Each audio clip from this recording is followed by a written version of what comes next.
আমার খুবই অসহ্য লাগছে। দেয়ালে ঠেস মেরে বসেছিলাম অনেকক্ষণ। আমার মাথার পেছনে ব্যথা করছিল, চোখ কোটর থেকে বের হয়ে যেতে চাইছে। অনেক রকমের শব্দ আমার কানে আসছিল, যা বোঝানোর মতো সংজ্ঞা আমার নাই। এর আগেও অনেকবার ডিগবাজি খেয়ে পড়ে গেছি, কিন্তু কিন্তু আজ কেন যেন মনে হলো লোকটার হাতের ধাক্কায় আমি 4-5 ফিট দূরের দেয়ালে যে আছাড় খেয়ে পড়লাম।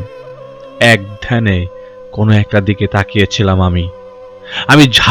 আমাকে ঝাঁকিয়ে হুঁশে আনলেন আমির সাহেব। ওঠো, আজ কিছু আর করার দরকার নাই।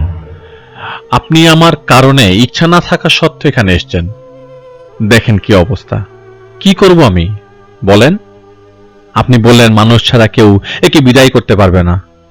আপনি আছেন দেখেই আমি এখানে আসলাম, কিন্তু আমাকে তো আপনি ধরতে পারতেন যখন ও আমাকে ধাক্কা দেয়। দেখো, আমরা তোমাকে বলেছি একজন ইনসান কেবল ওর মতো শয়তানকে শিক্ষা দিতে পারে, আর তুমি ভেবে নিয়েছো তুমিই পারবে। অহংকার ছাড়া এটা আর কিছুই না জাহিদ। আল্লাহর কাছে ঝুঁকো, উনি তোমাকে সামর্থ্য দিলে তুমি পারবে, আর আমরা চেষ্টা করব তোমাকে দেখে রাখার। দেখেন, আমি জানি সব, আমি বুঝি সব, কিন্তু এর সাথে কিছু করতে গেলে জোর লাগবে, সেই জোর আমার কাছে নাই। শোনো, তুমি আল্লাহর কাছে থেকে সাহায্য চেয়ে আনো, আর তোমার পাহারার জন্য কাল 300 জিন আসবে। আমাদের কাজ থাকবে ওর সব রকমের জাদুক্রিয়া নষ্ট করা, আর তোমার কাজ থাকবে ওকে বিদায় করা। আমি তখন যাচ্ছিলাম বাসার দিকে। বাসে করে সেই শয়তান আমাকে ফলো করছিল খুবই আক্রোশের সাথে। এটার কেউ না বুঝলেও আমি বুঝতে পারছিলাম। গাড়ির মধ্যে থাকার অবস্থায় মনে হচ্ছিল এই টপ করে মাথার উপর কিছু এসে পড়বে। এইভাবে কোনো মতে বাসার কাছে থেকে একটু দূরে নেমে হেঁটে যাচ্ছিলাম বাসার দিকেই। আমার বাসার আশেপাশে খোলা এরিয়া আছে। রাত 9টা কি 10টা বাজে যখন আমি দেখতে পাই খোলা মাঠে কালো ধোঁয়ার মতো একটা ছায়া গোলভাবে ঘুরে ঘুরে পাক খাচ্ছে, আর তার ভেতর থেকে কেউ আমার দিকেই তাকিয়ে আছে। কি জাহিদ, ভয় লাগছে? না, লাগছে না। তাহলে ওর দিকে তাকিয়ে ওকে সুযোগ দিচ্ছ কেন তোমার উপর চেপে বসার? বাসায় যাও, তোমার এক্ষুনি বাসায় যাও। তখন আমি আর কথা না বাড়িয়ে আমির সাহেবের কথা মতো বাসায় চলে যাই। না, সেদিকে আর তাকানো যাবে না, সেদিকে আর না তাকিয়ে আমি বাসায় চলে যাই। বেশ কিছুদিন ধরে এক ধরনের ছটফটানি কাজ করছিল আমার ভেতর। সেই সাথে কয়েকবার একটা স্বপ্ন দেখলাম একদিনেই, তাও একবার নয়, 2বার। স্বপ্নটা ছিল একটা ছোট্ট করিডর। করিডরের বাম দিকে দেয়ালে একটা বুক শেলফ, আর ডান দিকে অস্পষ্ট কি যেন ছিল, এটা আমার মনে নাই। আমার কাছে ঠান্ডা লাগছিল। সেই করিডরে আমি দাঁড়িয়ে আছি, চাপা ভয় ভেতরে অনুভব করতে পারছিলাম। ধুক ধুক এমন ভাবে করছিল আমার বুকের ভেতর, যেন পেট থেকে সবকিছু বের হয়ে আসবে। আমার সামনে একটা ডাইনিং স্পেস, সেদিকে এগোবো, সে সময় ফোনের ফ্ল্যাশের সামনে এমন ভাবে একটা বিড়াল এসে পড়লো, যেন বিড়ালটাকে কেউ ছুঁড়ে ফেললো। এদিকে আধমরা করে ছুঁড়ে ফেলেছে। বিড়ালটার পিঠ ভেঙে গেছে কিভাবে জানো? কারণ আমি দেখছিলাম বিড়ালটার শেপটাই দুমড়ে মুচড়ে একটা নির্জীব বস্তু হয়ে আছে। আমি 2 পা পিছিয়ে যেতে একটা লোককে আমি সামনে দেখি। তার শরীরটাকে পুতুলের মতো করে কেউ এদিকেই নিয়ে আসছে। একবার বসে পড়ে, একবার হেলে পড়ে, একবার যেন মনে হলো বাতাসে ভেসে চলছে, আবার লোকটা হামাগুড়িও দিচ্ছে। সেই বিড়ালটার গলায় কামড় দিয়ে ছিঁড়ে ফেললো মাথাটা। বাঘ যেভাবে শিকারকে কামড়ে ধরে রেখে অপেক্ষা করা না পর্যন্ত, জিভটাকে নিথর হওয়া পর্যন্ত মুখের মধ্যে দিয়ে রাখে কোনো শিকার, সেরকম ভাবে সেই লোক বিড়ালের মাথাটা মুখে রেখেই ঘাড় ঘুরিয়ে আমার দিকে তাকিয়ে আছে। আমি এতটুকুই দেখছিলাম যে ফোনটা রেখে দিয়ে 2 হাতের মুঠ শক্ত করে সাথে সাথেই পড়া শুরু করলাম কিছু একটা। এইটুকু দেখতে দেখতে আমার ঘুম ভেঙে যায়, আর চাপের কারণে মুখ দিয়ে বমি এসে পড়ে। কি দেখছিলাম আমার তখনও মাথায় ছিল। এই স্বপ্ন দেখার আগে বেশ কয়েকদিন একটা দৃশ্য কল্পনার মতো করে ফুটে উঠত আমার সামনে। একটা লোক শুয়ে থাকা অবস্থায় পুতুলের মতো উঠে বসে, আবার ধাম করে পড়ে যায়, আবার উঠে বসে, আবার পড়ে যায়। পরে যাই হোক, সেদিনের দুপুরের পর আমার পরিচিত একজন আলেমের ফোন আসে। যার সাথে আমার সম্পর্ক বন্ধুর মতো। এই জাহিদ ভাই শুনো, আজ দাওয়াত আছে, কিছু মেহমান আছে যারা তোমাকে দাওয়াত দিয়েছে একটা কাজের জন্য। তুমি মুকিদের কাজটা করেছিলে না? সেই কাজের খবর শুনে তারা আগ্রহী তোমার সাথে দেখা করতে। তো আপনার ওই সম্মানিত লোক আমার কথা জানলো কিভাবে? আপনিই বলছেন তাই না? তাদের মধ্যে আমার ওস্তাদও আছেন।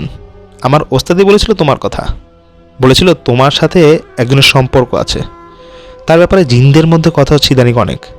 আমি ওস্তাদকে জিজ্ঞাসা করেছিলাম কেন তোমাকে নিয়ে কথা হচ্ছে জিনদের ভিতরে। তখন ওস্তাদ বলেছিল এই ছেলে এমন একজনকে ধরাশায়ী করেছে একা, যা আসলে এখনকার সময় আমরাও পারি না। মুকিদের কাজ তো তুমিই করেছিলা। আর হ্যাঁ শুনো, তোমাকে নিতে আসবে, তুমি চলে এসো, আমার সাথে তোমার দেখা হবে সেখানেই। একটা বড় নামকরা মাদ্রাসা, সেখানে যাওয়ার পর আমি শান্তি অনুভব করতে শুরু করি, কারণ ভেতরের পরিবেশটা ছিল মনোমুগ্ধকর। আমি 3 তলায় যাই, আমার কাছে জায়গাটা লেকচার দেবার মতো হলের মতো লাগতে থাকে। আমাকে দেখে অনেকেই অনেক কিছু জানতে চাইলো, কিভাবে আমি এসব করি, এতদিন যাবত, কতদিন যাবত করছি, কিভাবে করছি। তার কিছু সময় পরে ভেতর থেকে সেই ওস্তাদ আসেন, তার সাথে আমার কথা হয়। এর মধ্যে আমার ভেতরটা কেমন যেন করছিল। যেই পরিবেশ আমার ভালো লাগছিল তা আমার কাছে গুমট মনে হতে লাগলো। ঝিঝি পোকা কানে বাজতে শুরু করে, সাথে পশু পাখির তীব্র কান্নার শব্দ, যা খারাপভাবে আমি দেখছিলাম। এটা একটা ইশারা মাত্র, কিছু একটা আগমনের ইশারা তখন লাগছিল আমার কাছে। আমার শরীর ঝাঁকি দিচ্ছিল, আর হুট করে আমি দেখতে পাচ্ছি নিচে কেউ এসে দাঁড়িয়েছে, যে ধীরে ধীরে বাতাসে ভেসে এই 3 ফ্লোরের এদিকে জানালা দিয়ে আমার দিকে তাকালো। আমার কাঁপুনি দেখে কয়েকজন আমাকে ধরতে গেলে সেই ওস্তাদ তাদেরকে ধরতে নিষেধ করে দেয়, যে না না, ওকে ধরার দরকার নাই, এরকম টাইপের। ওকে ছুবে না কেউ, ও যা দেখছে তার চাপ তোমরা কেউ নিতে পারবে না। সেই ওস্তাদ আমার কানে ফু দিচ্ছিল সূরা ইয়াসিন পড়তে পড়তে। একটা সময় তালা দেওয়া কান খুলে গেল, সবকিছু স্পষ্ট শুনতে পাওয়া যায়। সেভাবেই সেই কান্নাকাটি চিৎকারের শব্দটা কেটে যাওয়ার পর আমি ধীরে ধীরে শান্ত হই। তখন সেই ওস্তাদ আমার কানের কাছে একজন লোকের কথা বলে। যার জন্য তোমাকে এনেছি বাবা, সে নিচেই দাঁড়ানো। এই লোক শ্যামলা, মাথায় টাক আছে, তাই না? তুমি জানলে কিভাবে? এখন আমি এক ঝলকের জন্য তাকে দেখেছিলাম। আমি কাহিল অনুভব করছি, তাই আমি এখন কিছু খেতে চাই। আমি নিজেই এতগুলো বছর অনেক জিনে ধরা ছেলে মেয়েকে ঝেড়েছি বাবা, কিন্তু এমন কিছু আগে দেখিনি। কম চেষ্টা করিনি, কিন্তু ফল হচ্ছিল না। আর আমার মাদ্রাসায় জিনেরাও পড়ে, আমি তাদের বলতে শুনেছি তোমার কথা। খুব অবাক হয়ে যায় তারা আলাপ করতো নিজেরা যে তুমি 1000 বয়সে একজনকে কাবু করে ফেলেছিলে। আপনি তো জানেন মুকিতের বিষয়ে সব। তখন তিনি আমাকে আমার মাথায় হাত বুলান আর বলেন, আল্লাহ তো সবার হেফাজত করেন। যার সমস্যা, যার জন্য তোমার সাথে কথা বলা, তার নাম এহতেশাম, মেরিন ইঞ্জিনিয়ার। কিভাবে সমস্যাটাকে ধরলো তা বের করতে পারিনি। এমন কেস আমি আগেও কখনো দেখিনি। এহতেশামকে প্রতিদিন ঝাড়তে হয়, না হলে ওর সমস্যা হয়ে যায়। আমি চাই তুমি ওকে একবার দেখো, এরপর কি হয় জানা যাবে। ওই অবস্থায় আমি আসলে হ্যাঁ হ্যাঁ করে উত্তর দিচ্ছিলাম, কারণ আমার কাছে কেমন জানি লাগছিল যে সব শক্তি আমার থেকে কেড়ে নেওয়া হয়েছে। আমি শূন্যে ছিলাম। ওস্তাদ চলে গেলেন আর বললেন, আসো, দেখবে। আমি উঠে দাঁড়াতেই ঘুম ঘুম লাগতে শুরু করে। তাই আমি একপাশে চেপে যাই আর দেয়ালে হেলান দিয়ে বসি। ভাবছিলাম আমির সাহেবকে ডাকবো, কিন্তু কখন যে ঘুমিয়ে গেছি আমি আর টের পাইনি। আমার ঘুম ভেঙে যায় বিশ্রী একটা কণ্ঠ শুনে, সাথে কোরআন পড়ার শব্দ, সাথে ওস্তাদের কণ্ঠ। আমি তখনও শক্তিহীন অনুভূতি পাচ্ছিলাম, তাও আমি উঠে দাঁড়াই আর আমি হাতে রিংটা বের করে পড়ি। আর রিংটা পড়ার সাথে সাথে এই বিশ্রী কণ্ঠের কথা বলা থেমে যায়। একটুখানি এগিয়ে একটা দরজার সামনে দাঁড়াই আর ভেতরের দিকে তাকাই, আর দেখতে পাই মাঝবয়সী লোক আমার দিকে তাকিয়ে হা করে আমার দিকে তাকিয়ে আছে, আর মুখে তার হাসি মাখা। ওস্তাদ ওই সময় আমাকে পানি ছিটাতে ছিটাতে বলছিলেন, আসো জাহিদ, ভিতরে আসো। কিন্তু আমি না যাইনি। আমি সরে যাই, কারণ আমি এভাবে কাজ করি না। আমি সরে যাই আরো একটা কারণে, তাহলে আমার মনে হচ্ছিল আমি সেখানে থাকলে জিনিসটা আরো এলোমেলো হতে পারে, পরিবেশটা নষ্ট হতে পারে। পরে সেই লোককে হুঁশে ফেরানো হয়। তুমি কেন গেলে না এখানে? আমি আসলে এভাবে কিছু করি না, আমি আনঅর্থোডক্স মেথডে কাজ করি। পরে সেই ওস্তাদ আমাকে পরিচয় করিয়ে দেন এহতেশামের ছোট ভাইয়ের সাথে। আর আমি এটাও শুনি ওস্তাদকে যে বলতে, আজ থেকে ও দেখবে তোমার ভাইকে। ও যা বলে, যেভাবে বলে সেভাবেই করতে হবে তোমাদের। আমি ওস্তাদের দিকে তাকাই, কারণ আজকাল কেউ নিজের কাজ আরেকজনের হাতে তুলে দেয় না, তাও এভাবেই। এহতেশামের ভাইকে বলি, আপনাদের গাড়িতে যাব না, আমি আলাদা যাব, আমি আর আপনি আলাদা যাব।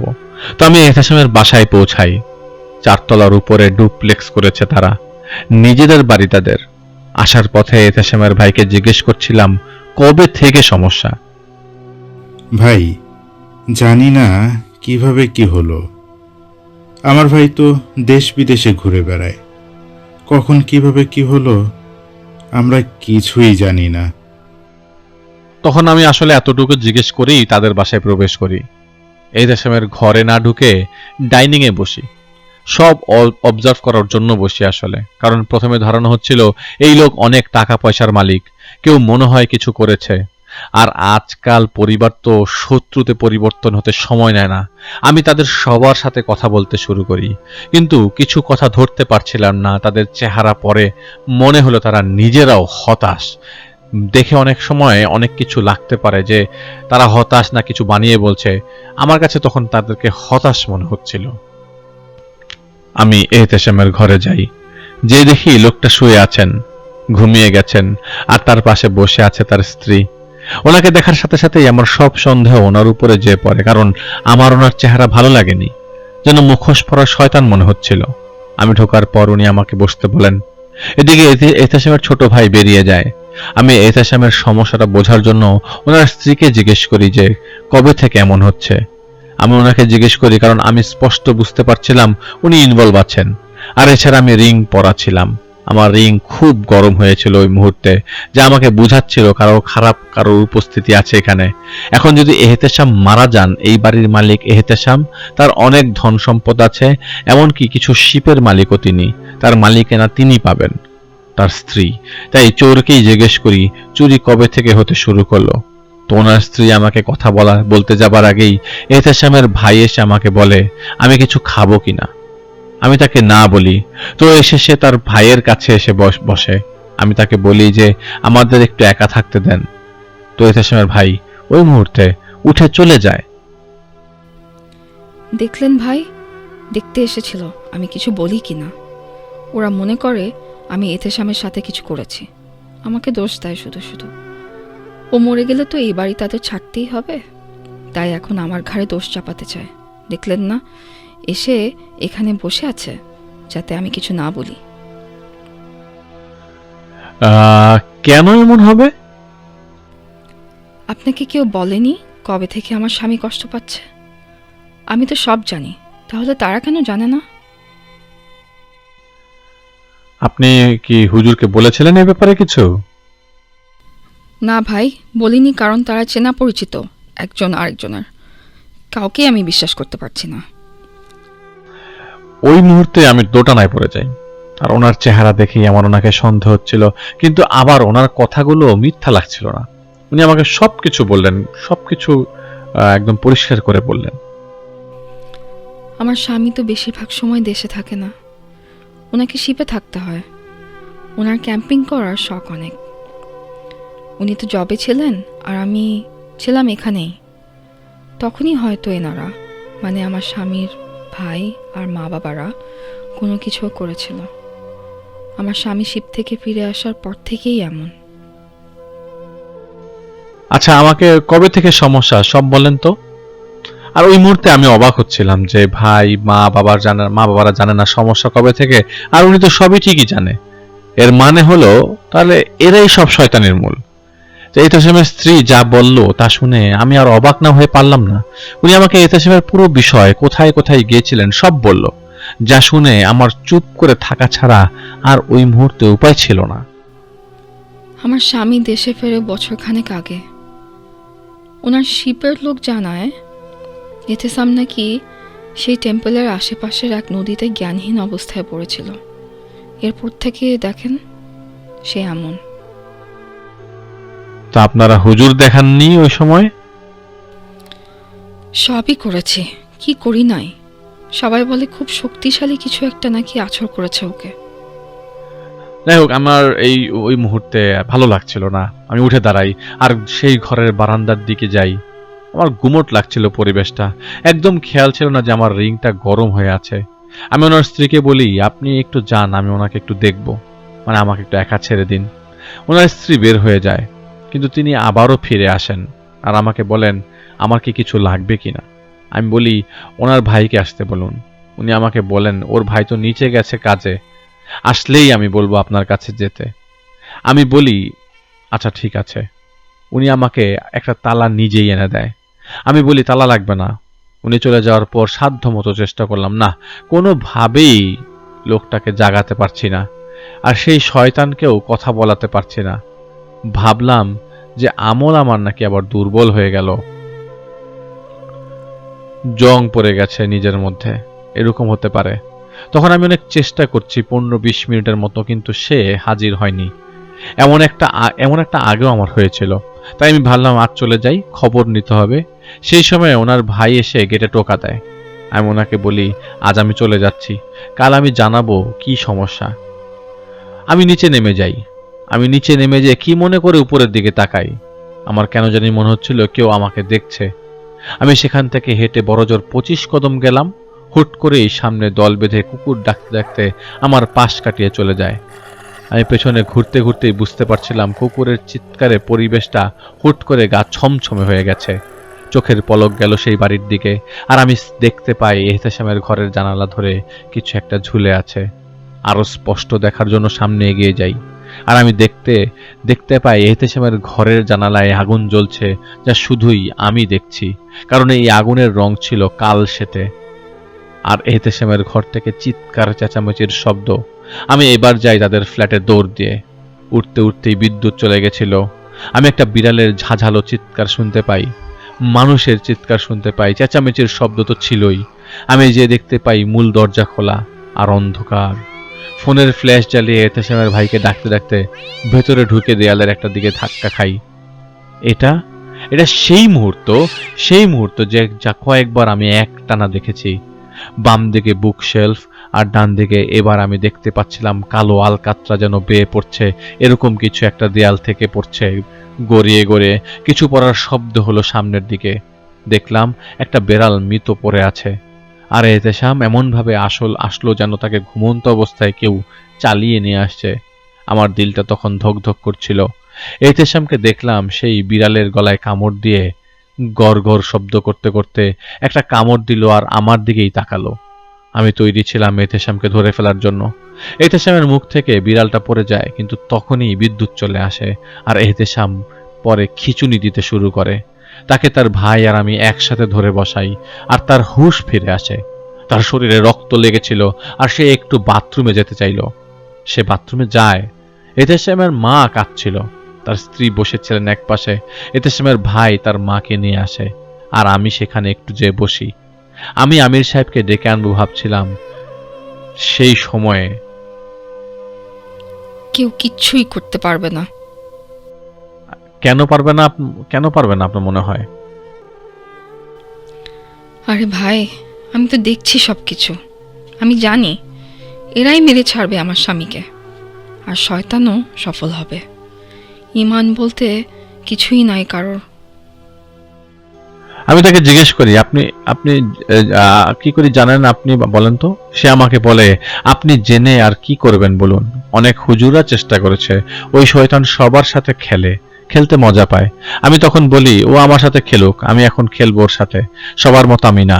সে আমাকে বলে আমি নাকি পারবো না। আমিও বলি মানে দেখা যাবে, যে আমি ওই সময় বলি যে ঠিক আছে দেখবো। এটা সে আমার বের হয়ে আসে, কিন্তু সে দাঁড়াতে পারছিল না। আমি তাকে বিছানায় বসাই। এতটাই ক্লান্ত ছিল যে বসার সাথে সাথে সে শুয়ে পড়ে, একদম সাবলীল ভাবে। আমি তাকে জিজ্ঞেস করি এখন কেমন লাগছে। সে কথার উত্তর না দিয়ে ইশারায় বুঝালো সে ভালো না। চোখ বড় করে সে আমায় বুঝায় যে এখানে কে আছে। সে শুনে ফেলবে যদি সে কিছু বলে, এরকম কিছু ইশারা দিচ্ছে যে পাশে কিছু আছে, বললে কিন্তু শুনে সমস্যা। তখন আমি তার পাশে বসি, তারপর ওনার স্ত্রীকে জিজ্ঞেস করি, কবে থেকে আপনার সন্দেহ হয় যে ওনার ক্ষতিটা ওনারাই করেছে? কারা? কাদের কথা বলছেন? আপনি না বললেন যে ওনার ফ্যামিলি ওনার ক্ষতি করছে বলে আপনার বিশ্বাস, তো কবে থেকে আর কিভাবে হচ্ছে সেটা একটু আমাকে বলেন তো। 1 মিনিট বসেন ভাইয়া, দেখবেন পানি পড়া খাওয়াবে ওকে। আপনি যখন জিজ্ঞেস করবেন ওই মাওলানার কথা বলবে। মানুষকে দেখায় হুজুরদের পানি পড়া খাওয়ায়, কিন্তু ওইটায় তো কিছু না কিছু মিশায়, না হলে আমার স্বামীর অবস্থা এমন কেন হবে? ওই মাওলানা একবার এসেছিল। এগুলা তো মাওলানা না, খবিশ। যদি ভালো লোক হয় তাহলে আমার স্বামীকে কেন ঠিক করতে পারে না? আমার আসলে তখন সন্দেহ হতে শুরু করে সেই আলেমের উপর, কারণ আমি ভাবছিলাম এমনও তো হতে পারে যে সব মিলেমিশে করছে এগুলা, আর মাওলানা আমাকে বলবে কেন যে জিনদের ভেতর আমাকে নিয়ে আলোচনা হবে। আমি আসলে তো কিছুই না যাকে নিয়ে আলোচনা করার মতো কিছু আছে। তা এর মানে কি তাহলে আমাকে ডেকে আনছে ভাওতাবাজি করে? আমি ওই মুহূর্তে আমির সাহেবকে ডাকি এবং তারপর ওনার স্ত্রীকে জিজ্ঞেস করি, এতেশাম দেশে আসার পর কই কই গিয়েছিলেন? ওনারা তো অনেককেই দেখিয়েছেন, আর আমিও বলেছি ওকে অনেক। আমি জিজ্ঞেস করতাম, কিন্তু আমাকে সে কিছুই বলতো না। একদিন রাতে 3টা বাজে উঠে দেখি যে এতেশাম বসে আছে ডাইনিংয়ে, কাপড় চোপড় একদম ছাড়া। মাথায় একবার টেবিলে মারে আবার সোজা করে, একবার টেবিলে মারে আবার সোজা করে। আমি সেখানে ওকে জিজ্ঞেস করি, কি করছো? কিন্তু সে কোনো উত্তর দেয় নাই। কত সুন্দর, কত মোলায়েম শরীর। আমি তো তোমার আর তুমি আমার, আমরা একসাথে। দেখেছো, তোমার মা চায় না তুমি আমি একসাথে থাকি। দেখো এখানে এসে দাঁড়িয়ে আছে, আমাদের দিকে তাকিয়ে আছে, লজ্জা শরম নাই? যেতে বলো তোমার মাকে, যেতে বলো, যা এখান থেকে। এটা দেখে ভাই আমি অনেক ভয় পেয়ে গেছিলাম। দেখি ও টেবিলে শুয়ে আছে। পরে ওর ভাই এসে ওকে আমাদের ঘরে নিয়ে আসে। সেদিনই আমি বুঝেছিলাম যে আমার শাশুড়ি আর দেবর নিশ্চয়ই কিছু তো করেছে। একদিন এহতেশামকে আবার খুঁজে পাচ্ছিল না ওনারা। একটা শব্দ সবার ঘুম ভেঙে যায়। শব্দ ছিল কুকুরের। প্রচন্ডভাবে তাদের পালিত কুকুরটা ঘেউ ঘেউ করছিল, কিন্তু হুট করেই শব্দটা গায়েব হয়ে যায়। এদিকে তারা উঠে দেখতে পান মেইন গেট খোলা, আর এহতেশাম তো ছিল না। নিচতলা থেকে শব্দ আসছিল মানুষের। নিচে নেমে তারা দেখতে পান কসাইদের মতো করে একটা কাঠ দিয়ে তাদের পালিত কুকুর, যেটার থুতনি বিচ্ছিন্ন ছিল, সেটাকে কাটার চেষ্টা করছিল এহতেশাম। কাঠের টুকরোকে চাপাতির মতো করে ধরে তখন দারোয়ান সহ কয়েকজন মিলে এহতেশামকে ধরে ফেলে। এহতেশামের মুখে ছিল কুকুরের শরীরের একটা অংশ। এই দৃশ্য দেখে ওনার স্ত্রী জ্ঞান হারিয়ে ফেলে। এহতেশামকে মেন্টাল হাসপাতালে নিয়ে যায়। চিকিৎসা চলতে শুরু করে, আর সেখানে এহতেশাম একদম সুস্থ আচরণ করছিল, যেন এহতেশামের কিছুই হয়নি। সেই সুস্থ বাকি সবাই পাগল। কয়েকদিন পরেই তো একদম সুস্থ স্বাভাবিক এহতেশাম বাড়িতে ফেরে। যেদিন তিনি ফিরেন তার 2 দিন পর একটা কাজে ওনার স্ত্রী বাইরে ছিলেন, ওনার মা ও দেবরের সাথে একটা অনুষ্ঠানে। ওনার স্ত্রীর মনে অশান্তি কাজ করছিল, তার কোনো কিছুই ভালো লাগছিল না। তাই তিনি সেই অনুষ্ঠান থেকে একাই ফেরেন। তিনি মূল দরজা খুলে দেখতে পান সবকিছু অন্ধকার। এহতেশামকে ডাকলেও তিনি উত্তর দেননি, কিন্তু তিনি একটা হাসির শব্দ শুনতে পান, যা ওনার চারপাশ থেকেই হালকাভাবে ভেসে আসে। সুইচে চাপ দিলেও আলো জ্বলছিল না। তিনি করিডোর থেকে সামনের দিকে যেতেই তার সামনে এসে দাঁড়ায় একজন, যাকে দেখে ওনার স্ত্রী নড়তে চড়তে পারছিল না ভয়ে। তিনি দেখতে পান এহতেশাম একদম বস্ত্রহীন অবস্থায় হাতে বটি নিয়ে দাঁড়িয়ে আছে, আর তাকে শু করে সব চুপ করতে বলে।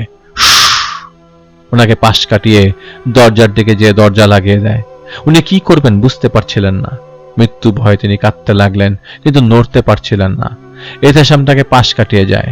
হঠাৎ করেই নূপুর পায়ে হাঁটার শব্দ তার পেছন থেকে আসছে, আর মোমের আলোর মতো আলো তার পেছন থেকে তার দিকে এগিয়ে আসছে।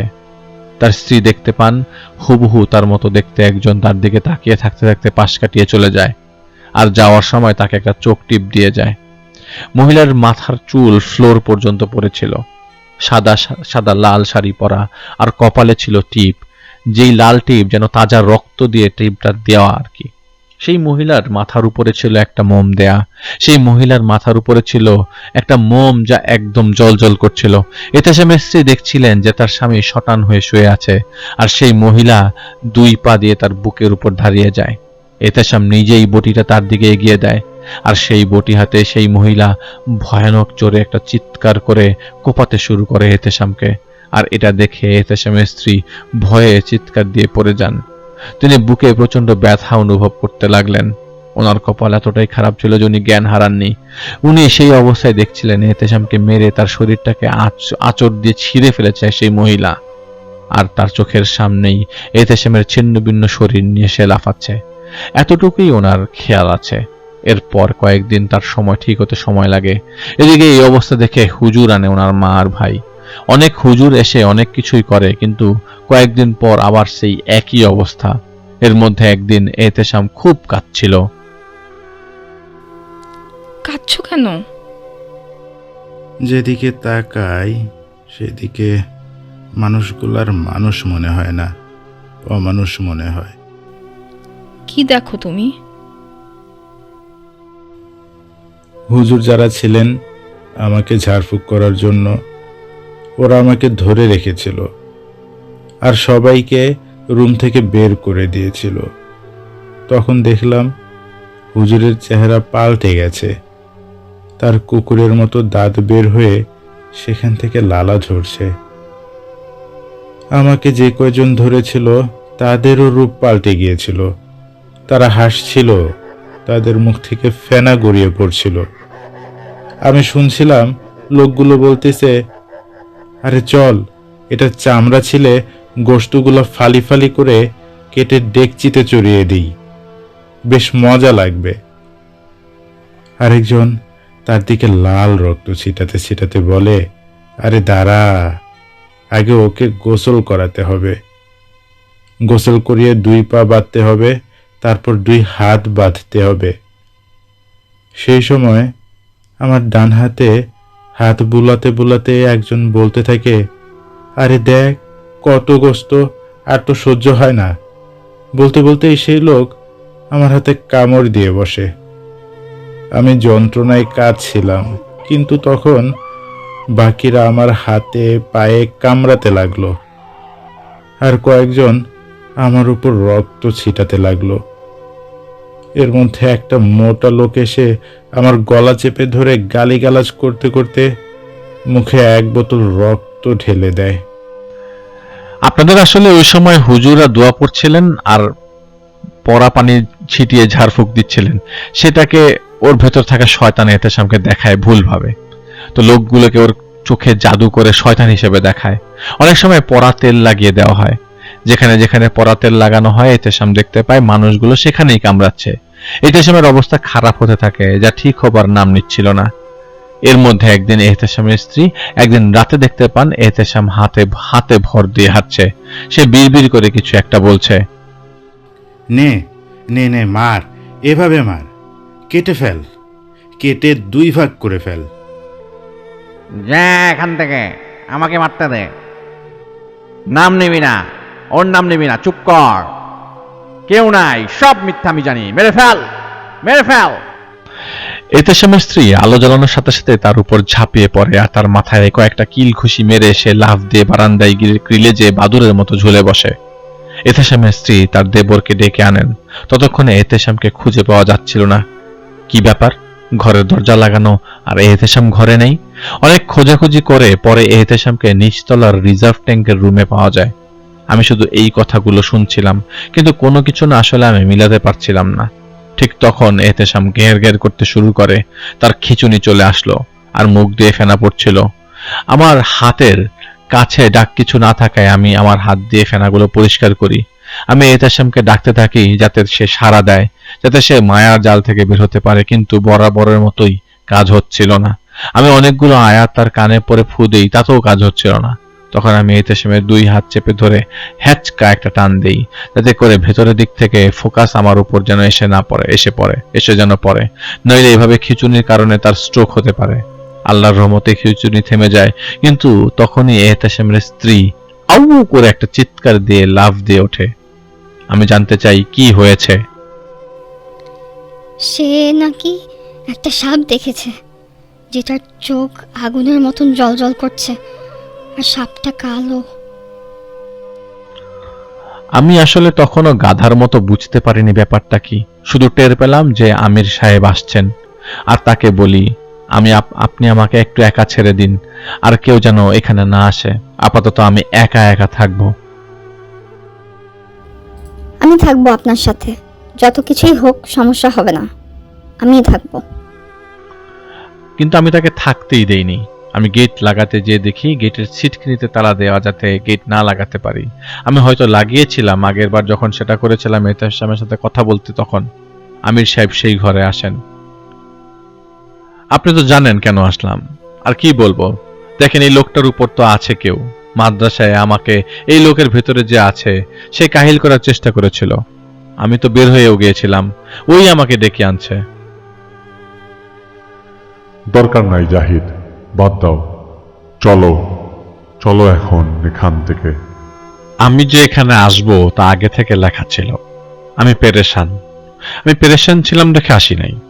আমার যেমন দরকার ঠিক তেমনি আমাকে দেখানো হয়েছে এখানে আসার ব্যাপারটা। আমি এহতেশামকে ঘুমের ঘোরেই দেখছি। এখানে আসাটা লেখাই ছিল।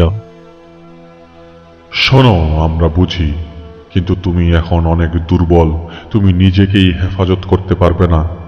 আমরা যদি একটা লাঠি তোমার হাতে দেই, সেটার ভার তুমি এখনই ধরতে পারবে না। আপনি তো আছেন পাশেই। আমি এহতেশামের দিকে ইশারা করে আমির সাহেবকে বলি, আর আমি যে দুর্বল এটা এই জানোয়ারও জানে। কিন্তু ও তো জানে না যে আল্লাহ চাইলে সব সম্ভব।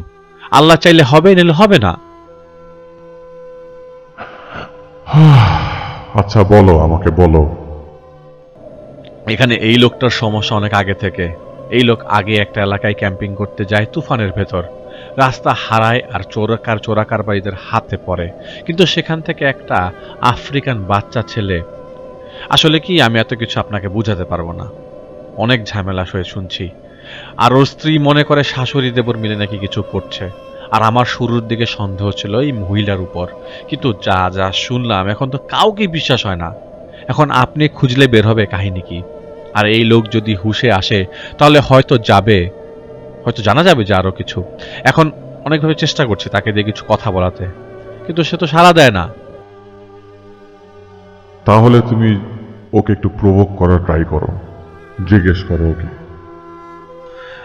আপনি জানেন এই পন্থা আমি অবলম্বন করি না যদি আপনি না বলেন। আচ্ছা ঠিক আছে, কিন্তু ঠিক তখনই আচমকা এহতেশাম জেগে ওঠে। এমন ভাবে সে জেগে ওঠে যেন তাকে কেউ পানিতে চুবিয়ে রেখেছিল এতক্ষণ। তাকে আমি শান্ত করি। এর ভেতর এহতেশামের মা আর ভাই সেখানে চলে আসে, যেহেতু অনেকক্ষণ ধরে সারা শব্দ ছিল না আমার আর এহতেশামের জন্য, যার কারণে আমির সাহেব সরে যান সেখান থেকে। আমি এহতেশামের ভাইকে বলি কিছু খাবার দিতে, আর বলে দিই তারা যেন না আসেন এই ঘরে এখন। সেখান থেকে তারা চলে যান। ভাই, আমি আপনার সব কথা শুনছিলাম। আমি কিছুই করতে পারছিলাম না। আমি আপনাকে বলি, আপনি যা দেখছেন সবই ঠিক। সেই মুহূর্তে এহতেশামের স্ত্রী খাবার নিয়ে আসেন আর খাবারটা সামনে রেখে দেন। উনি এহতেশামকে খাবার খেতে খেতে কথা বলতে বলে চলে যান। এহতেশাম কিছু বলার আগে কাশতে শুরু করে। তখন তার স্ত্রী এসে তার পিঠে চাপ দিতে থাকেন যাতে তার কাশি কমে যায়। অনেক সময় কাশি দিলে অনেকে পিঠের মধ্যে বাড়ি দেয়, সেরকম। এহতেশামের আচরণ বদলে গেল মুহূর্তের ভেতর। সে খাবার হাতে নিয়ে চটকাতে লাগলো আর আজব ভাবে খাবার খেতে লাগলো। আমার দিকে তাকিয়ে সেই সময়ে সেই ঘরের দরজা ধুম করে লেগে যায় একটা শব্দ করে। আমি আঁতকে উঠি আর এহতেশামের তখন খিঁচুনি উঠে যায়। এহতেশামের স্ত্রী তাকে শক্ত করে জড়িয়ে ধরে রাখে। এহতেশাম কি যেন বিড়বিড় করছিল তখন। আমির সাহেব ঘরে ঢোকেন, আর ঘরে ঢুকেই জাহিদ, ও কিন্তু তোমার সামনেই, এখন তোমার সামনেই ও। আমার তখন ঘাড়ের পেছনে ভয়ানক চাপ লাগছিল। সেই সময় আমি এমন একটা দৃশ্য দেখি যা আমি কোনোদিন দেখিনি, এমনকি ভাবিওনি। এহতেশামের চেহারা পাল্টে গেছে এমন ভাবে যা বলে বোঝানো মুশকিল। যেন কোনো কিছু এহতেশামের চেহারার চামড়াটাকে পেছন থেকে টেনে ধরে রেখেছে। বিভৎস এক চেহারা, কিন্তু তারপরেও নিজেকে শক্ত করে ধরে রেখেছিলাম। ভাবছিলাম এতক্ষণ তাহলে কি হলো। আমি দাঁড়িয়ে দেখছিলাম একদম থ হয়ে। কি ব্যাপার জাহিদ, কি হলো? আমি ওনাকে বুঝতে দিইনি ব্যাপার, কারণ হিতে হবে নাকি বিপরীত কিছু একটা হবে সেটা সেটা হিসেব করার মতো আমার একদমই শক্তি ছিল না। আমার সন্দেহ হতে লাগলো। নিজেকে শক্ত করে আমি এহতেশামের কাঁধে হাত রেখে বলি, আমি তার সাথে কথা বলতে চাই যে আছে এহতেশামের ভেতর, যে সবকিছুর নাটের গরু। আমি সেই মালাউনের সাথে কথা বলতে চাই, যার জায়গা জাহান্নামে। আমি হুকুম দিচ্ছি, কথা বল। সে আমার দিকে তাকিয়ে মুচকি হাসি দিতে থাকে। ও, তুই খেলবি? চল, তোর সাথে খেলি। আজ পর্যন্ত কতজনের হাতে মার খেয়েছিস? কেউ কেউ তো পায়ের জুতো দিয়েও মারে। কয়জনের হাতে মার খেয়েছিস? আর এহতেশাম মাথায় হাত দিয়ে চাপ দিতে থাকে, আর ওর স্ত্রী বিড়বিড় করে কি যেন বলতে থাকে, যার দিকে আমার খেয়াল ছিল না। আর বলে উঠি, আহারে বেচারা, লজ্জায় দিশা পাচ্ছিস না নাকি? কাঁদবি নাকি? নাক মুছার জন্য কিছু আনবো তোর জন্য? এহতেশাম হুশেই ছিল। আমার মনে হচ্ছিল এহতেশামকে নিজেকে হারাতে চাইছিল না। এই, তুই কবে প্রথমবার ওর কাছে গিয়েছিলি? কে পাঠিয়েছে তোকে? তখন এহতেশাম প্রস্রাব করে দিল। এটা দেখে আমার বুঝতে বাকি ছিল না এই শয়তান এহতেশামকে ভেতর থেকে নিঃশেষ করে দিয়েছে। এহতেশাম কাঁপছিল, আমার দিকে তাকিয়ে হাঁপাচ্ছিল। আমি এহতেশামের মাথায় হাত রেখে বললাম, বল বল হারামখোর, বল। তোর আজকে নিস্তার নেই। তুই একটা কৃমি, তুই একটা উকুন। তোর ক্ষমতা এখানেই সীমাবদ্ধ। যদি তুই ভীত না হস, আয় আয় সামনে। এটা বলতে বলতে আমি কয়েকটা আয়াত পরে ফু দেই, আর এবার এহতেশাম শটান হয়ে বসে পড়ে। মানে সে এবার এসেছে। আমি বলতে থাকি, ওই ছোট লোক, নর্দমার তেলা পোকা, তুই কেন ওর কাছে আসছিস? আর সবার সামনে তো অনেক জোর দেখাতে পারলি, এখন দেখা তোর জোর আমার সামনে। এটা শুনে এবার সে হাসছিল। এটা আমার গায়ে লেগে যায়। আমি একটা চর মেরে বসি এবং ওকে গালি দিয়ে ফেলি। ও, আরে ভুলেই তো গেছি, তোরা তো গোলামি করিস, সে পাঠাইছে তো। তুই একটা অপদার্থ কাফেরের গোলাম। তুই এহতেশামকে নিজের গোলাম বানাতে চাস? তুই নিজেই তার একজনের গোলাম। সেই সময় যা ঘটে তা আমার রু কাঁপিয়ে দেয়। আমি গোলাম না বলে এহতেশামের স্ত্রী, যে এতক্ষণ আমাকে বলল এহতেশামের সাথে কি কি হয়েছে, সে এতক্ষণ আমার সামনে ছিল। সেই এহতেশামের স্ত্রী সিলিং এর উপর লাফ দিয়ে সিলিং ফ্যানের উপর বাদরের মতো ঝুলে যায়। আশেপাশে কি হচ্ছে তা জানার ক্ষমতা আমার ছিল না। আমি এতক্ষণ কাকে দেখছিলাম? কে আমাকে কি বলছিল? আমির সাহেব তো তার মতোই পাশে দাঁড়িয়ে সিলিং এর দিকে, ওই শয়তানের দিকে তাকিয়ে আছে। হচ্ছেটা কি? কসম আল্লাহর, আমার মাথা কাজ করছিল না। ডিপ ডিপ করছিল আমার বুকের ভেতর। মাথায় তীব্র চাপ লাগছে। এহতেশাম পড়েছিল বিছানায়, যার উপর আমি আমির সাহেবকে কিছু ছিটাতে দেখি আমি। ফ্যাস ফ্যাস একটা শব্দ আসছিল, আর সিলিং এ ঝুলে থাকা এহতেশামের স্ত্রী রূপী সেই শয়তানটা। আমি কারো গোলাম না, তুই ছিলি আমার গোলাম। সবকিছু সাজানো পরিকল্পনার অংশ। তোর নাম কি? মেয়েটার কথা মনে আছে না রে? কি জানি না। ও, নূরজাহান। জাহিদ, কানে হাত দাও। আমি তো তাকিয়ে আছি শয়তানের দিকেই। এতক্ষণ হলোটা কি? আমার তো মাথা কাজ করছিল না। এবার শয়তানটা ফ্যানের সাথে ফাঁস নেবার মতো করে ঝুলে গেল, আর ধীরে ধীরে একটা পাক দিল ঝুলতে ঝুলতে। আমার দিকে চোখাচোখি হতেই বলল, কিরে, মনে পড়ে? টস করে একটা শব্দ করে, জানিস, এভাবেই শব্দ হয়েছিল যখন ওর খাটটা ভেঙে যায়। যেন একটা শুকনো ডালের কঞ্চি ভেঙে দিয়েছিল সেদিন রাতে ওর। এবার সে লাফ দিয়ে এহতেশামের বুকের উপর দাঁড়ায়। ওর বুকে পাড়াতে পাড়াতে বলে, এটাকে তো নিয়ে যাবই, এরপর তোর পালা। এটা বলেই সে আমার দিকে লাফ দেয়। লাফ দিয়ে এসে আমাকে তুলে নিয়ে দেয়ালে ফেলে দেয়। মাথায় আমি প্রচন্ড ব্যথা পেয়েছিলাম, প্রচন্ড। এটা সেই মুহূর্তেও যেই মুহূর্তের কথা আমি শুরুতেই বলছিলাম। আমি হেলান দিয়ে বসেছিলাম। দাঁড়াও, দাঁড়াও, দাঁড়াও, উঠে যাও। এহতেশামের ভাই সেখানে চলে এসেছিল। আমি হয়তো তাকে বাম হাত দিয়ে ইশারা করেছিলাম আমার কাছে না আসতে। আমার চোখে তখনও ভাসছিল সেই মহিলা যার সাথে এতক্ষণ কথা বলছিলাম। আমি কোনোভাবে উঠে দাঁড়াই, আর আমার সাথে সাথে এতেশামও উঠে বসে। এতেশামের ভাই কি যেন বলছিল, কিন্তু আমি কানে শুনিনি। ওর ভাইকে বের করে দাও আর বলো এখানে যাই হোক সে যেন আর না ঢোকে। আমি কোনো কথার উত্তর না দিয়ে এতেশামের ভাইকে সরিয়ে দিই, আর মাথা ঝাঁকে ইশারা দিয়ে বলি যেন সে এদিকে না আসে। আমি গেট চাপিয়ে দিয়ে বসি। এতেশাম কি যেন বলছিল তা আমার এখনো মনে নেই। আমার মাথায় শুধু ঘুরছিল, কি হলো এটা? কার কথা শুনছিলাম আমি? আমির সাহেবের দিকে তাকালে তিনি বুঝতে পারেন আমার মেন্টাল কন্ডিশনটা কি। তিনি মাথায় হাত বুলিয়ে দেন আর আমাকে বলেন, আপাতত সব ভালো, 5 মিনিটের জন্য ভুলে যাও। আমি তো এখানে এসে দেখলাম সে বসে আছে এতেশামের পেছনে, তুমি কেমনে দেখো না? আমি এই কথার উত্তর দিতে পারিনি। আমার কথা আছে আপনার সাথে। এক কাজ করো, এশার নামাজ পড়ে ফেলো, বাকি কথা পরে বলবো। আমি এশার নামাজ পড়ি বাইরে যেয়ে। রাত 10টার দিক বাজে তখন আমির সাহেব আসেন। মসজিদের বারান্দা খোলা ছিল।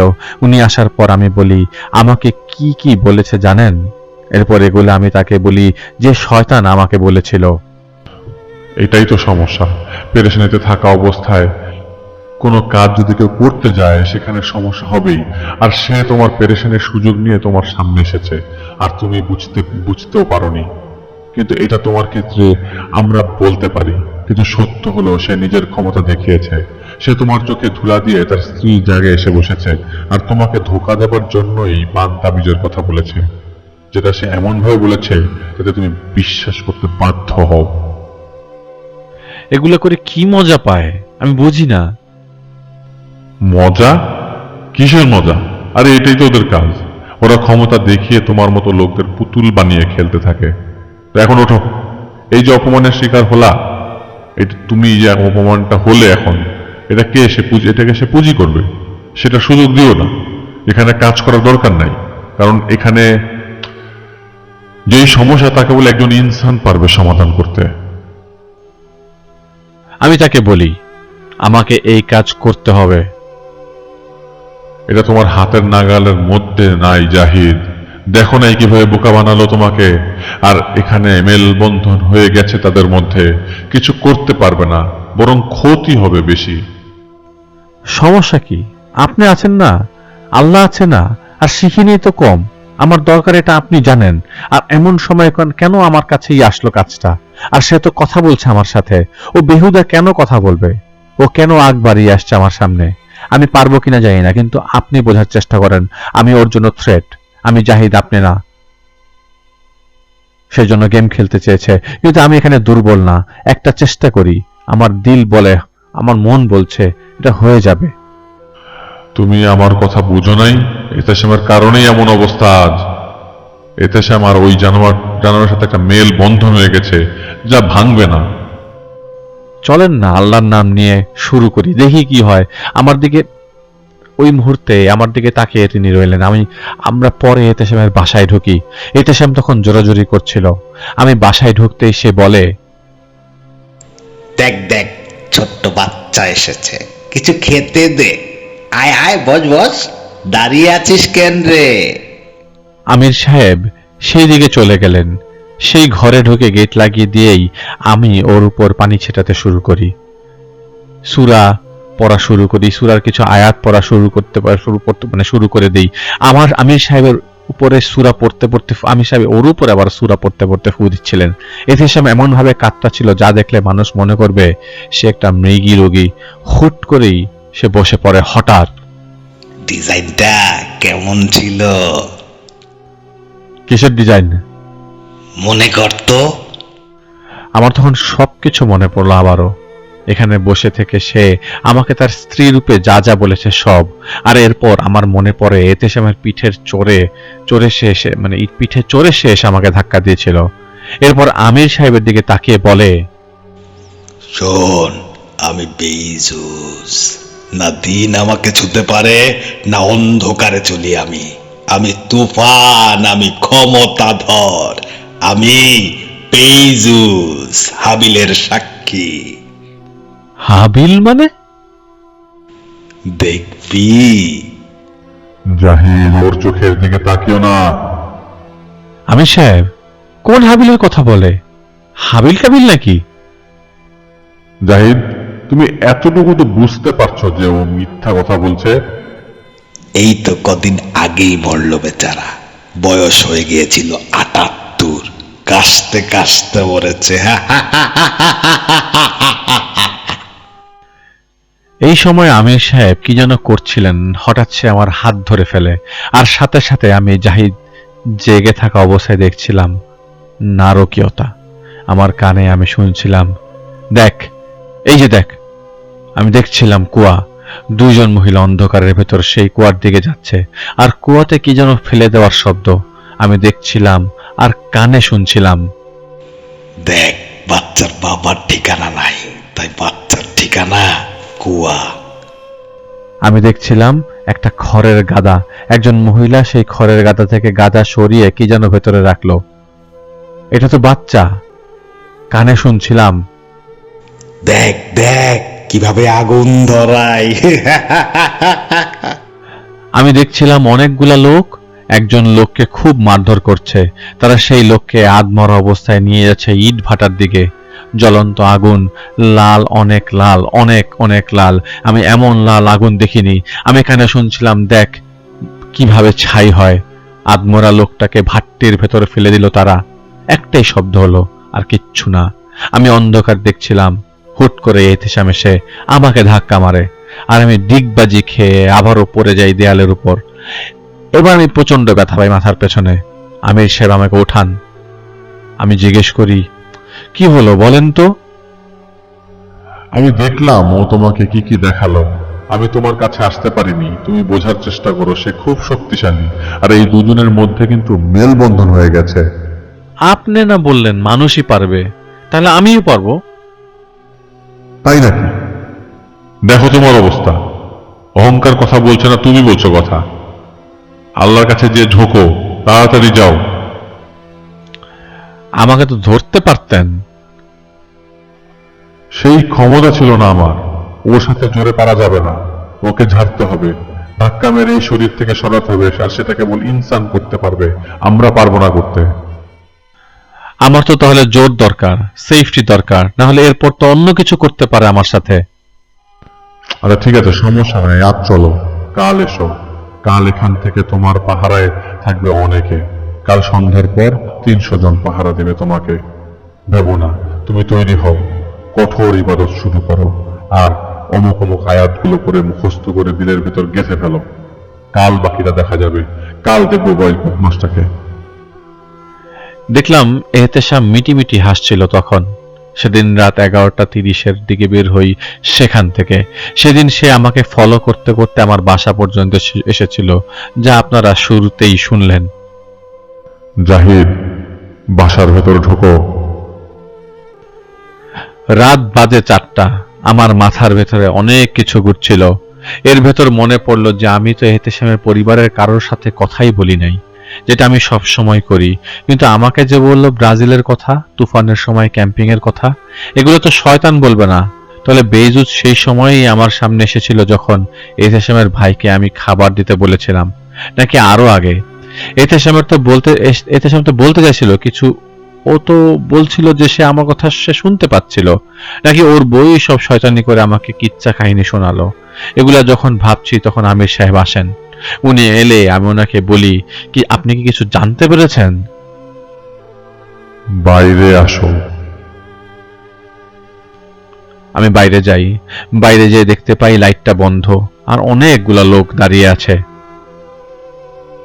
নিচে নেমে যাও, ওদের চারপাশ দিয়ে হাঁটো, ওদের চিনে নাও, কারণ ওরা তোমাকে পাহারা দিবে। এটা শুনে নিচে নেমে উঠানে তাদের পাশ দিয়ে হেঁটে গেলাম। এরপর আমার নজর যায় মেইন গেটের দিকে, যেখানে এসে দাঁড়িয়েছিলেন আমির সাহেব। আমি ওনাকে জিজ্ঞেস করি, জানতে পেরেছেন কিছু? যতদূর জানতে পারলাম, এই বদমাস ওর পিছনে আগে থেকে লেগেছিল। সে এহতেশামকে এমন মায়ের ভেতর রেখেছিল যে এহতেশাম বিশ্বাস করে নিয়েছিল। কিন্তু ইনসান ঠিকই এক সময় বুঝতে পারে, ছলনা বা মায়া যেই যা বলো না কেন। যখন এহতেশাম বুঝে গেছে, তখন সে তার রূপ দেখিয়েছে, রক্তের সাথে মিশে আছে। আমরা তোমাকে সাবধান করছি। এদের সময় শারীরিক অবস্থাও ভালো না, উল্টো কিছু হতে পারে। তুমি সাবধানে থাকো, সাবধানে কাজগুলো করো। আমি এই কথার কোনো উত্তর দিইনি। আমি বলি, তাহলে আমি বিকালে যাই, যে ওর স্ত্রী আর মা ভাইয়ের সাথে কথা বলি। তখন আমির সাহেব আমার দিকে তাকায়। ও, তাহলে তুমি বোঝোনি? এটাই প্রমাণ করে যে তুমি একদম আচ্ছন্ন হয়ে আছো। কিসের আচ্ছন্ন? কিসের আবার? মায়ার। আপনি পরিষ্কার করে বলেন না। আমি চাই তুমি নিজে জেনে নাও। এখানে এখন ভেতরে যাও, ওদের যেতে হবে। আমি চলে আসি ঘরে আর ফজর পরে শুয়ে পড়ি। আমি একটা স্বপ্ন দেখতে পাই। স্বপ্নটা ছিল একটা নৌকা, একটা পেন্সিল রেডিও বাজার শব্দ, অনেকটা ঘাটের মতো জায়গা হলেও মাটিটা শক্ত, আর বাম দিকে টিলার মতো উঁচু জায়গা, আর আমার পেছনে জঙ্গল। আর নৌকাটা তো আছে, কিন্তু মাঝি নেই। এরপর আমি দেখি যে আমি সেই নৌকায় বসে আছি আর যাচ্ছি কোথাও, যেখানে পানি আর পানি। এইটুকু দেখে আমার ঘুম ভেঙে যায়। এটা দেখার পর আরো কনফিউশন তৈরি হতে থাকে আমার ভেতর। কনফিউশন তৈরি হতো না যদি মানসিক অবস্থা আমার ভালো থাকতো। মানসিক অবস্থাটাই তো ভালো ছিল না, এবং এটার কারণেই আমি ইশারাগুলো ধরতে পারিনি সজ্ঞানে। সেদিন আমি এহতেশামের বাসায় যাই। এহতেশামকে ঘরে বেঁধেই রাখা হয়েছিল, কারণ গেল রাতে পর থেকে সে খুব আক্রমণাত্মক। আমি এহতেশামের মা আর ভাইকে বলি যে এহতেশামের স্ত্রী কোথায়। আমার দিকে ওনারা তাকিয়েছিলেন। বাবা, ওর স্ত্রী? ওর স্ত্রী মানে? জি। এসব তুমি কি বলছো? ও তো এখনো বিয়েই করেনি। এটা শোনার পর আমি ওনার দিকে তাকিয়ে রইলাম কিছুক্ষণ। কি হয়েছে বাবা? তোমার কোনো সমস্যা হচ্ছে? আমি একজন মহিলাকে দেখেছি যে আপনার মধ্যে ছিল, আর সে আমাকে আপনাদের মধ্যে ছিল, আর সে আমাকে অনেক কিছু বলেছে। বাবা, তুমি কি ওর কপালে টিপ দেখেছিলা? বড় একটা লাল টিপ? হ্যাঁ, দেখেছি। এটাই তো সর্বনাশ করেছে বাবা। এটাই তো আমার ছেলেটার পিছনে লেগেছে। আমার ছেলেটার জীবন শেষ করে দিল, সব শেষ করে দিল এই শয়তানটা। এটা তিনি যখন বলছিলেন তখন এহতেশাম শীষ বাজাচ্ছিল আর হাসছিল তার ঘর থেকে। খুব মজা পেয়েছি রে, খুব মজা পেয়েছি। আমার অবস্থাটা দেখে অবাক আমি নিজেই। কিভাবে ধোকার শিকার হয়েছি। এরা এত এত চালাক যে আমার চোখের সামনে থেকে আমাকে বোকা বানিয়ে দিয়েছে। যার স্ত্রী নেই তার স্ত্রী হিসেবে আমার সামনে এসে আমাকে গল্প শুনিয়েছে, আমাকে নিয়েও খেলে ফেললো। আমি হতাশাটা কাকে দেখাবো? ঠিক খেলাম আরেক ধাক্কা। আমি তো চুপ করে বসে ভাবছি কি হচ্ছে এখানে, আর এই বেইজুস কে? তখন এহতেশামের মা আমাকে তাই বলল, যা বেইজুস এহতেশামের স্ত্রীর রূপ নিয়ে আমাকে শুনিয়েছে। বেইজুস তার শিকারকে সে কিভাবে শিকার করলো তার বর্ণনা সে নিজেই দিয়েছে, আর এহতেশামের স্ত্রী হিসেবে সে যা বলছিল তা আসলে এহতেশামের মা দেখেছিলেন। ড্রয়িং রুমের কাপড়বিহীন অবস্থায় থাকা, হুজুরদের ভয়ানক রূপে দেখা, সবকিছু এহতেশাম আর এহতেশামের মা ভাই দেখেছেন। আর তারা যা দেখেছে যা শুনেছে তাই সেই শয়তান আমাকে শুনিয়েছে এহতেশামের স্ত্রী রূপে। তখন আমি বের হয়ে যাই, বাইরে এসে দাঁড়াই। মানসিক চাপ আর নিতে পারছিলাম না। মানসিক চাপ আর যাই বলুন, আমার ভেতরে ব্লাড প্রেশার বেড়ে গিয়েছিল। ঘাড়ে, মাথার পেছনে, চোখে তীব্র ব্যথা অনুভব করছিলাম। এমনভাবে বসেছিলাম যেন আমি ক্লান্ত, পরিশ্রান্ত। আমির সাহেব আসলেন, দেখলেন আমাকে। তো আমি ওনাকে বলি, এত কিছু কিভাবে হয় আমাকে বলেন না। শান্ত হও, চাপ কমাও। মানসিক কারণেই চাপ বেশি লাগছে তোমার। ধোকা ওরা সব সময় দেয়। যাও যাও, এখন এশার নামাজ পড়ে প্রস্তুতি নাও। আমি আপনাদের বলতে চাই, আমি অষ্টমবারের মতো সরাসরি ঝাড়ফুঁকে অংশ নিতে যাচ্ছি। এতগুলো বছর আমি কেবল 8 বার ঝাড়ফুঁকে অংশ নিয়েছি। কতটা কঠিন হয় এই কাজগুলো। শয়তান দুর্বলতাকে ঢাল করে তা ব্যবহার করে আমাদের বিরুদ্ধে। আমার পাপ, আমার ভুলকে সে শক্তিতে রূপান্তরিত করে আমাকেই আমার সাথে লড়াই এবং বাঁধিয়ে দিতে সে নিজেই বাঁধিয়ে দেয়, লড়াই করতে লাগিয়ে দেয়। যেভাবে হোক এতেশামকে খুশে এনে জানতে হবে এর শুরু কোথায় আর কিভাবে। নইলে আমরা কিন্তু এগোতে পারবো না। আমিও সকল প্রস্তুতি নিয়ে তাদের বাসায় ঢুকি, আর এহতেশামের মা, ভাই আর আত্মীয় সকলদের বাসা ছেড়ে চলে যেতে বলি। এক এক রুমের দরজার ছিটকেনিতে আমি তালা মেরে দিচ্ছিলাম, আর আমার মনে হচ্ছিল যেন আমি গুমোট কোনো জায়গায় এসেছি যেখানে অক্সিজেন নেই। ধীরে ধীরে আমির সাহেব আর তার সাথীদের সাথে সংখ্যা বাড়তে লাগলো, আর গুমোট ভাবটাও সরে যাচ্ছিল। আমি খুব সুন্দরভাবে সম্মিলিতভাবে সূরা ফাতিহা পড়ার পর শব্দ পাচ্ছিলাম যা গুনগুন করে ঘুরছিল আমার চারপাশ। আর এহতেশাম এক ধ্যানে বসে আমার দিকে তাকিয়ে আছে। আমি বসে একটা কাজ করছিলাম। এহতেশামের ভেতরে থাকা বেজুস বারবার আমাকে সেই কাজ করতে বাধা দিচ্ছিল। শোন, কুয়াতে পড়ে গেলে কি হয় জানিস? তুই উঠতে পারবি না, কিছু ধরে তুই দাঁড়াতেও পারবি না। ধীরে ধীরে তুই নিচের দিকে তলিয়ে যেতে থাকবি। নাক দিয়ে পানি ঢুকে জ্বলতে শুরু করবে তোর চোখ, মাথায় চিলিকের মতো ভীষণ জ্বালা করবে। শ্বাস নিতে না পেরে পানি গিলতে থাকবি, চোখ দিয়ে রং বেরঙের আলো দেখবি। মনে হবে একটা দানব তোকে ধরতে আসবে। শেষবারের মতো তোর শরীর ঝাঁকি দেবে। এরপর ধীরে ধীরে তোর মাথা যেটা চলছিল তা ঠান্ডা হতে থাকবে, আর সবকিছু অসাড় হয়ে যাবে। তুই মরে গেছিস। আর আমার তখন খুব খারাপ লাগতে শুরু করে। আমার প্রস্তুতি প্রায় শেষ, তখন সে হুট করে বলতে শুরু করে, London Bridge is falling down, falling down, falling down. London Bridge is falling down, my fair lady.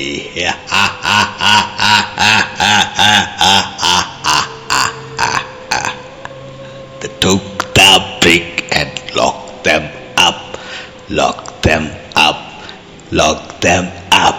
They took the brick and locked them up, my fair boy.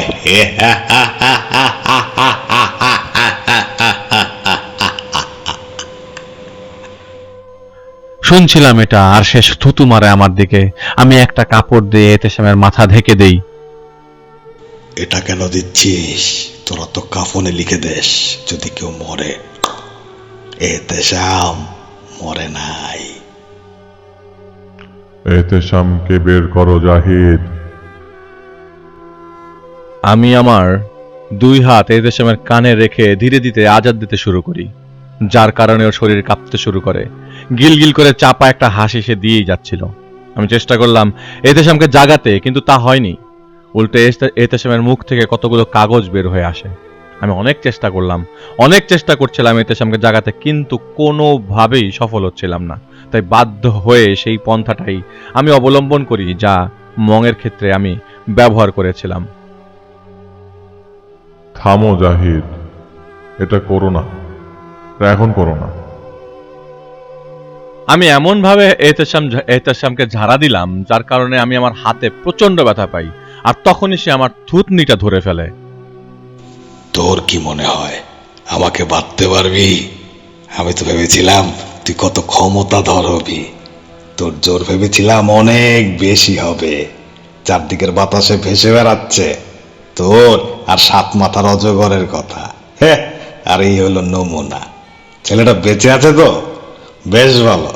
ও হ্যাঁ, ছেলেটা তোকে জিজ্ঞেস করেছে কেমন আছিস নরক থেকে। চুপ কর শয়তান, চুপ কর। ওই গোলাম, রক্ত মাংসের পুতুলের গোলাম, এত ঝামেলা বাঁধাস কেন? এইটাকে নিয়ে চলে যা, নইলে তো বুঝিস কি করব। এহতেশামকে এভাবে মেরে তোর লাভ কি বলতো? শোন শোন, তোকে বলি, কি করতে পারবি? কদ্দুর জোর আছে তোদের? সরা পারলে আমাকে দে, ঢেলে দে যত পানি আছে। আর শোন, জানিস তো শাম, তোদের এহতেশাম, সে নিজের ইচ্ছায় এই শরীর আমাকে দিয়ে দিয়েছে। এই শরীরের মালিক এখন আমি। বুঝতে পারলাম না, এক ফোঁটাও বুঝতে পারলাম না আমি কি করব। আমার জানা 80% জ্ঞান আমি ব্যবহার করেছি, কিন্তু তার উপর কোনো প্রভাব ফেলছিল না। বুঝতে পারলাম না, এক ফোঁটাও বুঝতে পারলাম না আমি কি করব। আমার জানা 80% জ্ঞান আমি ব্যবহার করেছি, কিন্তু তার উপর কোনো প্রভাব ফেলছিল না। আজকের মতো থামো জাহিদ। যাই হোক, আমি সেদিন চলে আসি। রাতে আমির সাহেব আসলে আমি বলি নৌকার স্বপনের কথা।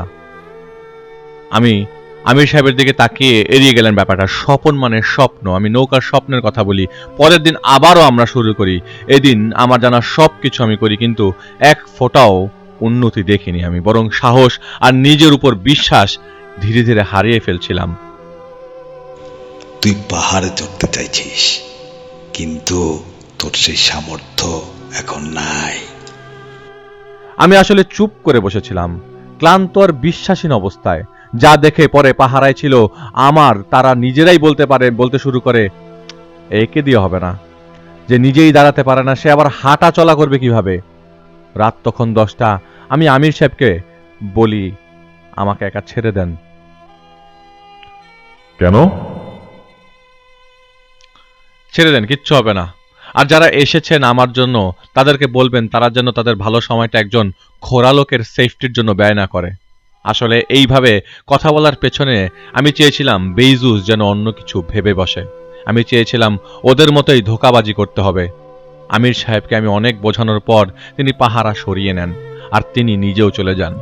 সবাই চলে যাওয়া মাত্রই এহতেশাম উঠে বসে, আর সে আমাকে উদ্দেশ্য করে বলতে থাকে, দারুণ দারুণ বৎস, দারুণ। তোর মতো গাধা আমার সামনে কোনো দিন পড়েনি। আমি ওর কথাগুলো না শোনার ভান করে ফ্লোরে হেলান দিয়ে বসে পড়ি। আসলে আমার মাথার ডান দিকে খুব ব্যথা হচ্ছিল, আর এত ব্যথা হচ্ছিল আর এতই মাথায় তখন অনেক কিছু ঘুরছিল যে আমি কোনো কিছু না ভেবে জিজ্ঞেস করি, এহতেশাম এখন কোথায়? আমার সাজানো বাগানে পথ খুঁজে পাচ্ছে না, বের হবে কিভাবে? বাগানটা কোথায়? বাগান? বাগানটা হলো প্রাসাদের সামনে। ওকে রাজপ্রাসাদে রেখে লাভ কি? এবার সত্যি করে বল আমায়। দেখ, কেউ নাই, তুই আর আমি ছাড়া।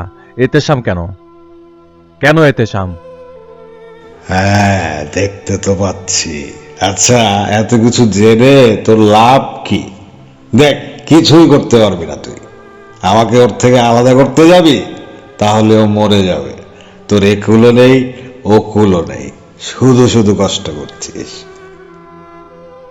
এই যে আমার সাথে ধোঁকাবাজিটা করলি, এগুলো কেন করলি? আমি তো বুঝতে পারিনি তালা ছিটকিনির ব্যাপারে, তুই জানলি কিভাবে?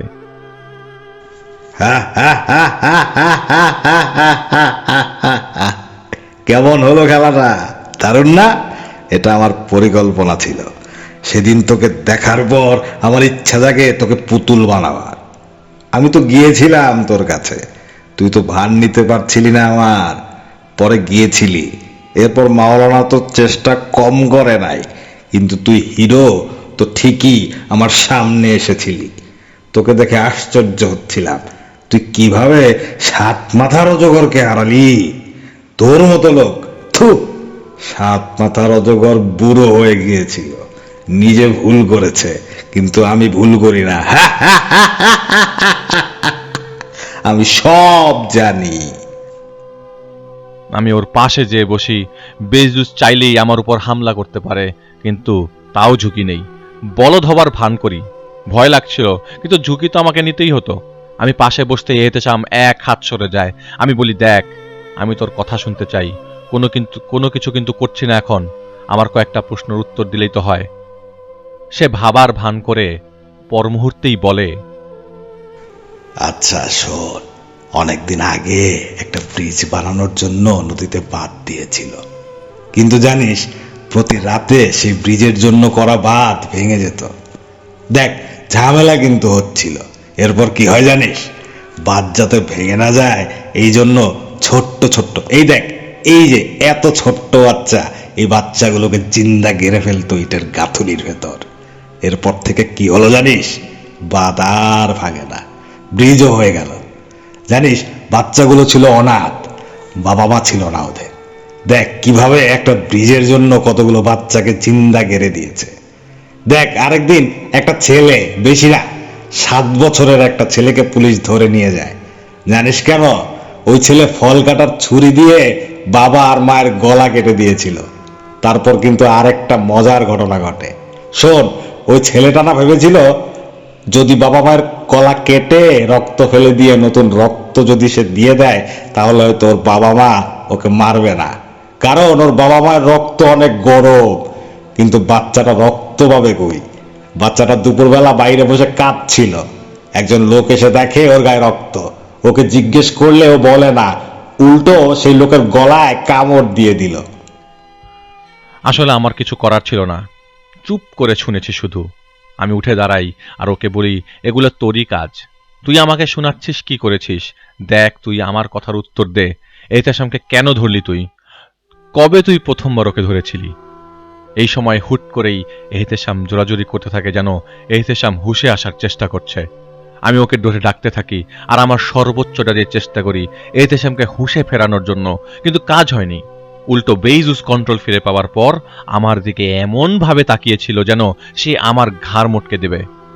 আমি সেদিনের মতো ফিরে আসি, খালি হাতে, বিধ্বস্ত আর বিরক্ত হয়ে। এক অমানসিক চাপের শিকার ছিলাম আমি। কোনো কুল কিনারা করতে পারছিলাম না, কারণ গোড়া ধরতে না পারলে ওর দুর্বলতাও জানতে পারবো না আমি।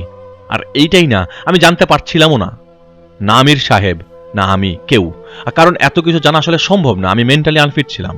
তার উপর এমনভাবে বিপর্যয়ের শিকার হব তা আমি কল্পনাও করিনি।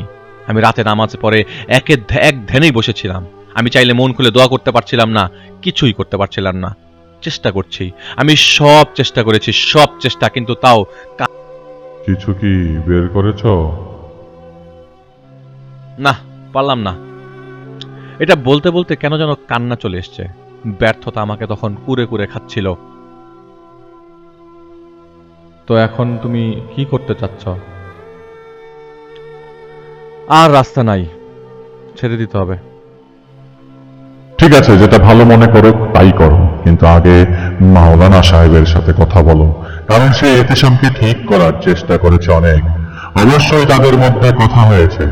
উনি কোনো কিছু হয়তো জানেন না, আমরা জানি না, বা উনি সেটা জানেন, বা কোনো কিছু সে বলেছে যা উনি ধরতে পারেননি, কিন্তু আমরা পারবো। আমার চোখে তখন কল্পনার মতো সেই দৃশ্যগুলো ভাসছিল। ছোট্ট বাচ্চাদের ইটের গাঁথুনিতে গেড়ে ফেলা, আর সেই বাচ্চাটাকে দিয়ে তার বাবা মায়ের গলা কাটানোর সেই দৃশ্যগুলো যা বেইজুজ আমাকে বলেছিল। বুকটার মধ্যে মোচড় দিচ্ছিল। সে জীবন্ত গেড়ে ফেলা বাচ্চাদের জন্য আমার আমির সাহেব জড়িয়ে ধরতেই আমি কাঁদতে শুরু করে দিই। আমি ওনাকে বলছিলাম এই কথাগুলো, আর উনি আমার মাথায় হাত বুলিয়ে দিচ্ছিলেন সেই মুহূর্তে। দেখো, পেরেশান দিলের খেয়ালটা থাকে পেরেশানির দিকে, সেই দিল কিন্তু অন্যদিকে আর খেয়াল রাখতে পারে না। এই জন্য চারপাশে কি হয় তা সে অনুভব করতে পারে না। জাহিদ, দিলটাকে শান্ত করো। আমি কাজটা করতে পারলাম না, এখন কি করব বলুন? থাক, এত ভেবো না, দিল সাফ করে ফেলো যেভাবে পারো। দেখো, 5টা কাজ হয়, 10টা হয় না। হবে কি হবে না তা তকদিরে লেখা আছে, আগেই হাল ছেড়ে দিও না। আমরা আছি তো তোমার পাশে, আর সাহায্য চাও আল্লাহর কাছে। রহমত আসবেই যদি কামনা করো। আমি নিজেকে সামলে নিয়ে উঠে দাঁড়াতে দাঁড়াতে ওনাকে জিজ্ঞেস করি, আসলে কি আমাকে নিয়ে কথা হয় জিনদের ভেতর? ওই হুজুর বললেন সেদিন, আর শয়তানটাও বলল। জানেন, ওই 7 মাথার অজগরের কথাও কয়েকবার আমাকে বলেছিল। তোমাকে নিয়ে কথা হচ্ছে না জিনদের ভেতর, কথা হচ্ছে একটা ছেলেকে নিয়ে যে অজগরটাকে মেরেছে। কারণ সেই ছেলে আর এই ছেলের মধ্যে আকাশ পাতালের তফাৎ আছে। এত কিছু না ভেবে যাও, মাওলানা সাহেব কি বলে শুনে এসো। উনি চলে যাবেন সেই সময় ওনাকে আমি আবার ডাকি। ওনাকে বলি আমি একটা স্বপ্ন দেখেছি। কি দেখেছো বলো তো? আমি দেখলাম একটা নৌকা, বাম পাশে টিলা, নৌকার মাঝে মাঝি নাই, আর ঘাটটাও শুকনা, কিন্তু নৌকাটা অটোমেটিক আমার কাছে চলে এসছে। হুশে আছো নাকি বেহুশ তুমি? আমাকে যেতে হবে, তাই না? এইটাই তো ইশারা। আজ বা কাল বা পরশু, এটাই তো বাস্তব হবে। আমির সাহেব বিগড়ে গিয়েছিলেন এটার কথা শুনে। আসলে আমি যে স্বপ্ন দেখেছি নৌকার, সেটা এমন একটা প্রক্রিয়া যা আপনাদের ব্যাখ্যা করে আমি বোঝাতে পারবো না। এই নৌকা এমন এক জায়গায় নিয়ে যায় যেখানে গেলে প্রশ্নের উত্তর মেলে, কিন্তু বিপদ আপনাকে আঁকড়ে ধরবে। সাথে বিপজ্জনক মানুষজনও দেখতে থাকবেন, কারণ এমন এক জায়গায় নিয়ে যাবে যেখানে কোনো মানুষ থাকে না, যারা থাকে তারা মানুষ না। কারণ শেষবার যখন আমি এই কাজ করেছিলাম, আমি তখন খুব বাজে একটা জিনিস আমার মাথায় গেঁথে বসেছিল কয়েক মাসের জন্য। এমন কিছু দেখায় যা কোনোদিন কেউ মুছতে পারবে না তার স্মৃতি থেকে, এমন অনুভূতি দেয় যা কেউ ভুলতে পারবে না কোনোদিন। আমির সাহেব তাকিয়ে রইলেন, আমিও কোনো কথা বলিনি। উনি চলে যান আর আমি শুয়ে পড়ি। আমি আবারও স্বপ্ন দেখি, একই স্বপ্ন, কিন্তু এবার আমি রেডিওতে যেভাবে মাঝিরা পুরানামলে গান শুনতেন ঠিক ওরকম ভাবেই রেডিওটা বাজতে শুনছিলাম, আর বৈঠা দিয়ে পানিতে বাড়ি মারার শব্দ পাচ্ছিলাম। ঘুম ভেঙে যায় আমার। সকাল 10টা। 4-5 ঘন্টার ঘুমে আমার শরীর ঠিক থাকে না, কিন্তু ঘুম ভেঙে যায় এহতেশামের ভাইয়ের ফোনে। ভাই হুঁশে এসেছে ভোরবেলা, আর সে যেভাবেই হোক আপনার সঙ্গে কথা বলতে চায়। তাই আমি উঠে ফ্রেশ হয়ে 12টার দিকে তাদের বাসায় যাই। এহতেশাম একদম স্বাভাবিক ছিল, এমনকি আমি নিজেও বাসায় কোনো অস্তিত্ব টের পাচ্ছিলাম না। আমি এহতেশামের ঘরে ঢুকে গেট লাগিয়ে দিয়ে আমার হাতের রিং তার হাতে পরিয়ে দিই। এটা দেখে এহতেশাম অবাক হয়ে যায়। আমি তাকে সুযোগ না দিয়ে বলি, আগে বলে ফেলেন যা যা মনে আছে। আমার মনের মধ্যে তখনও সন্দেহ ছিল তা নিয়ে সেই শয়তান আমাকে ধোকা দিয়ে বলেছিল ওর স্ত্রীর রূপ নিয়ে। আমি এহতেশামকে বলি, আমাকে শুধু বলেন সত্য কোনটা। আমি এহতেশামের সাথে প্রায় 2 ঘন্টার আলাপ করি। শুরুতে যা যা হয়েছে তা সব সত্যি ছিল, কিন্তু এগুলো যাদের বলার কথা আমার কাছে তারা না বলে বেইজুজ আমাকে বলেছে। কিন্তু এহতেশাম আমাকে সেই কথাগুলোই বলে যা আমি জানতে চেয়েছিলাম, কিন্তু কিভাবে বেইজুজের হাতে সে ফেসে গেল। সেদিন তুফানের ভেতর অ্যাডভেঞ্চার ফিল পাওয়ার জন্য ক্যাম্পিংয়ের জন্য বের হয়েছিলাম। আমার কলিগদের সাথে নিয়ে যাই। যে সময় আমি আলাদা হয়ে যাই তখন কি করব ভেবে পাচ্ছিলাম না। এমন সময় একটা জায়গা দেখতে পাই বনের মধ্যেই, যেখানে বাতাস এই ঝড়ো তুফানে গাছপালা পড়ে যাওয়ার মতো অবস্থা।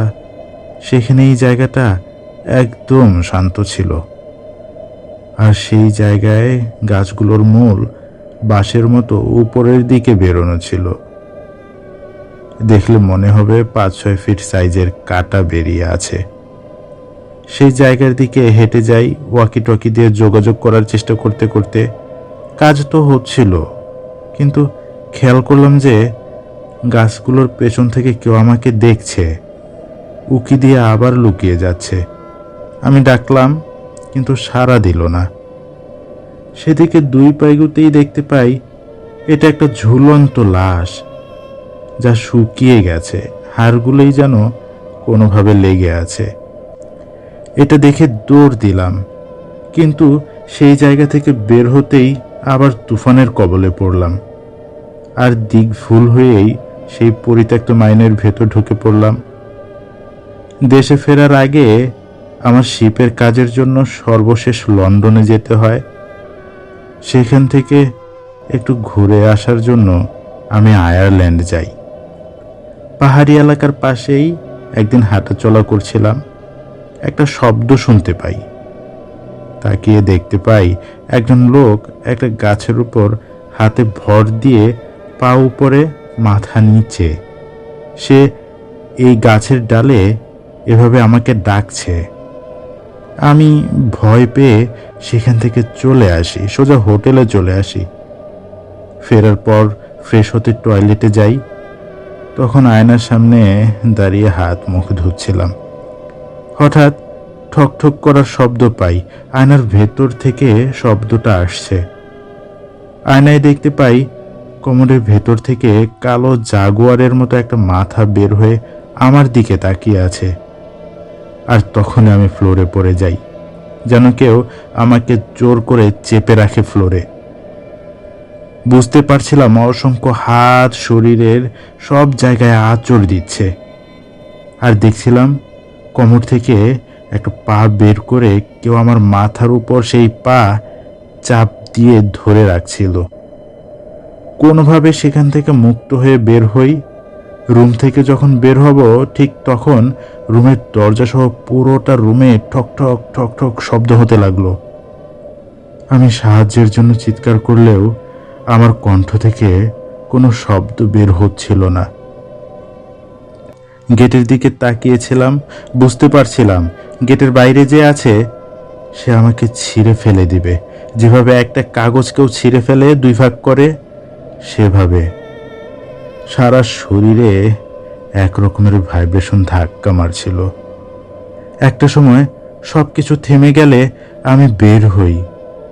তারপর সিদ্ধান্ত নেই সোজা ইস্ট লন্ডন চলে যাব। এখানে আসার পর মানসিক অবস্থা আরও খারাপ হতে থাকে আমার, কিন্তু আমার ঘুম বেড়ে যায়। সেই সাথে ঘুমের মধ্যে আমি সবসময় একটা রাজপ্রাসাদ স্বপ্ন দেখি। এমনকি আজও ভোরে যখন ঘুম ভাঙল তখনও এক রাজপ্রাসাদে ছিলাম, নীল বেগুনি রঙের রাজপ্রাসাদ। আমি ঢাকায় রওনা দেই।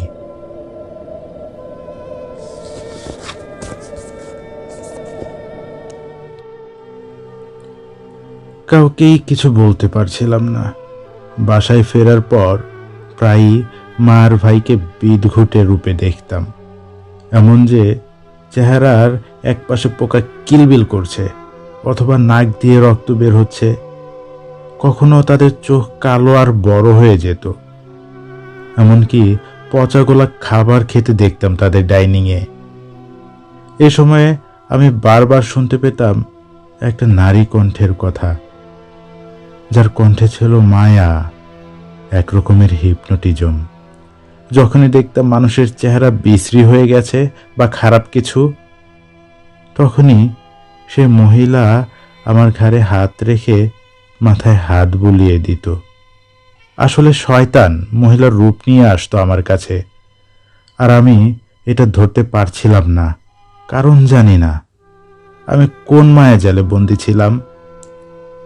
ধীরে ধীরে নয়, দ্রুতই আমি স্মৃতিশক্তি হারাচ্ছিলাম, এমনভাবে যে এক পলকের জন্য ঘুম ভাঙত, আরেক পলকে নিজেকে আবিষ্কার করতাম এক এক জায়গায়। একদিন ঘুম থেকে উঠে দেখতে পাই মা দাঁড়িয়ে আছে, মাথা ডান দিকে কাত করে। তার গলা দিয়ে ফিনকি দিয়ে রক্ত বের হচ্ছে। ডাকতে যাব, সেই সময় সেই মহিলা মাকে ধাক্কা দিয়ে বের করে দেয়। আমার মনে হতে লাগলো এই মহিলা আমাকে সেভ করছে। শুনো, তোমাকে আমি দেখে রেখেছি, আলাদা করে রেখেছি, যাতে করে কেউ তোমার ক্ষতি না করতে পারে, কোনো খারাপ কিছু তোমার কাছে আসতে পারবে না। চলো, তুমি আমি একসাথে হয়ে যাই। কিন্তু কথাটা আমার কাছে কেমন উদ্ভট লাগতো, তাই গুরুত্ব দিতাম না। একদিন রাতে আমার ঘুম ভেঙে যায় নিচতলা থেকে শব্দ আসার কারণে। কুকুরটা সমানে ডাকছিল, কিন্তু কুকুরের ডাকটা কেমন যেন আজব লাগছিল আমার কাছে। নিচে নেমে যাই, দেখতে পাই এটা কুকুর না, হায়েনা। হায়েনাটা দারোয়ানের মৃত শরীরটার এক পাশ কামড়ে খাচ্ছিল। এটা দেখে ভয়ে পিছিয়ে যাই, আর হায়েনাটা আমাকে দেখে বাজে রকমের শব্দ করতে থাকে। আর তখনই সেই মহিলা এসে আমাকে ধরে। সাথে সাথে আমি খুব শক্তি অনুভব করতে থাকি। আমি দৌড়ে গিয়ে সেই হায়ানাটাকে ধরে ফেলি, মুখটা ছিঁড়ে ফেলি, বিচ্ছিন্ন করে ফেলি থুতনি থেকে। আসলে ওটা হায়ানা ছিল না, ওটা ছিল আমার পালিত কুকুর। এটা হওয়ার পর আমার আর কোনো কিছু মনে ছিল না। পরে যখন হুঁশ ফিরে নিজেকে বন্দি অবস্থায় পাই, আর যেই মহিলাকে দেখতাম আজ তার রূপ ছিল অন্যরকম, যেন কেউ তাকে খুব মেরেছে। চোখগুলো ফুলে গেছে, শরীর থেকে রক্ত বের হচ্ছে। সে আমাকে আগলে রেখেছিল। আমি দেখেছিলাম হুজুদের মতো কাপড় পরে কেউ, যাদের চেহারা ছিল ভয়ানক দানবের মতো। তারা চাবুক দিয়ে মারছে, কেউ গরম তেল ছুঁড়ে মারছে, আর কানে শুনতে পাচ্ছিলাম লোকগুলোকে বলতে, ও তুই চাস আমি থেমে যাই? না না না না, এই জারজকে না মেরে যাচ্ছি না। এই জারজকে কেটে টুকরো টুকরো করে আগুনে পুড়িয়ে ছাই করে ফেলবো।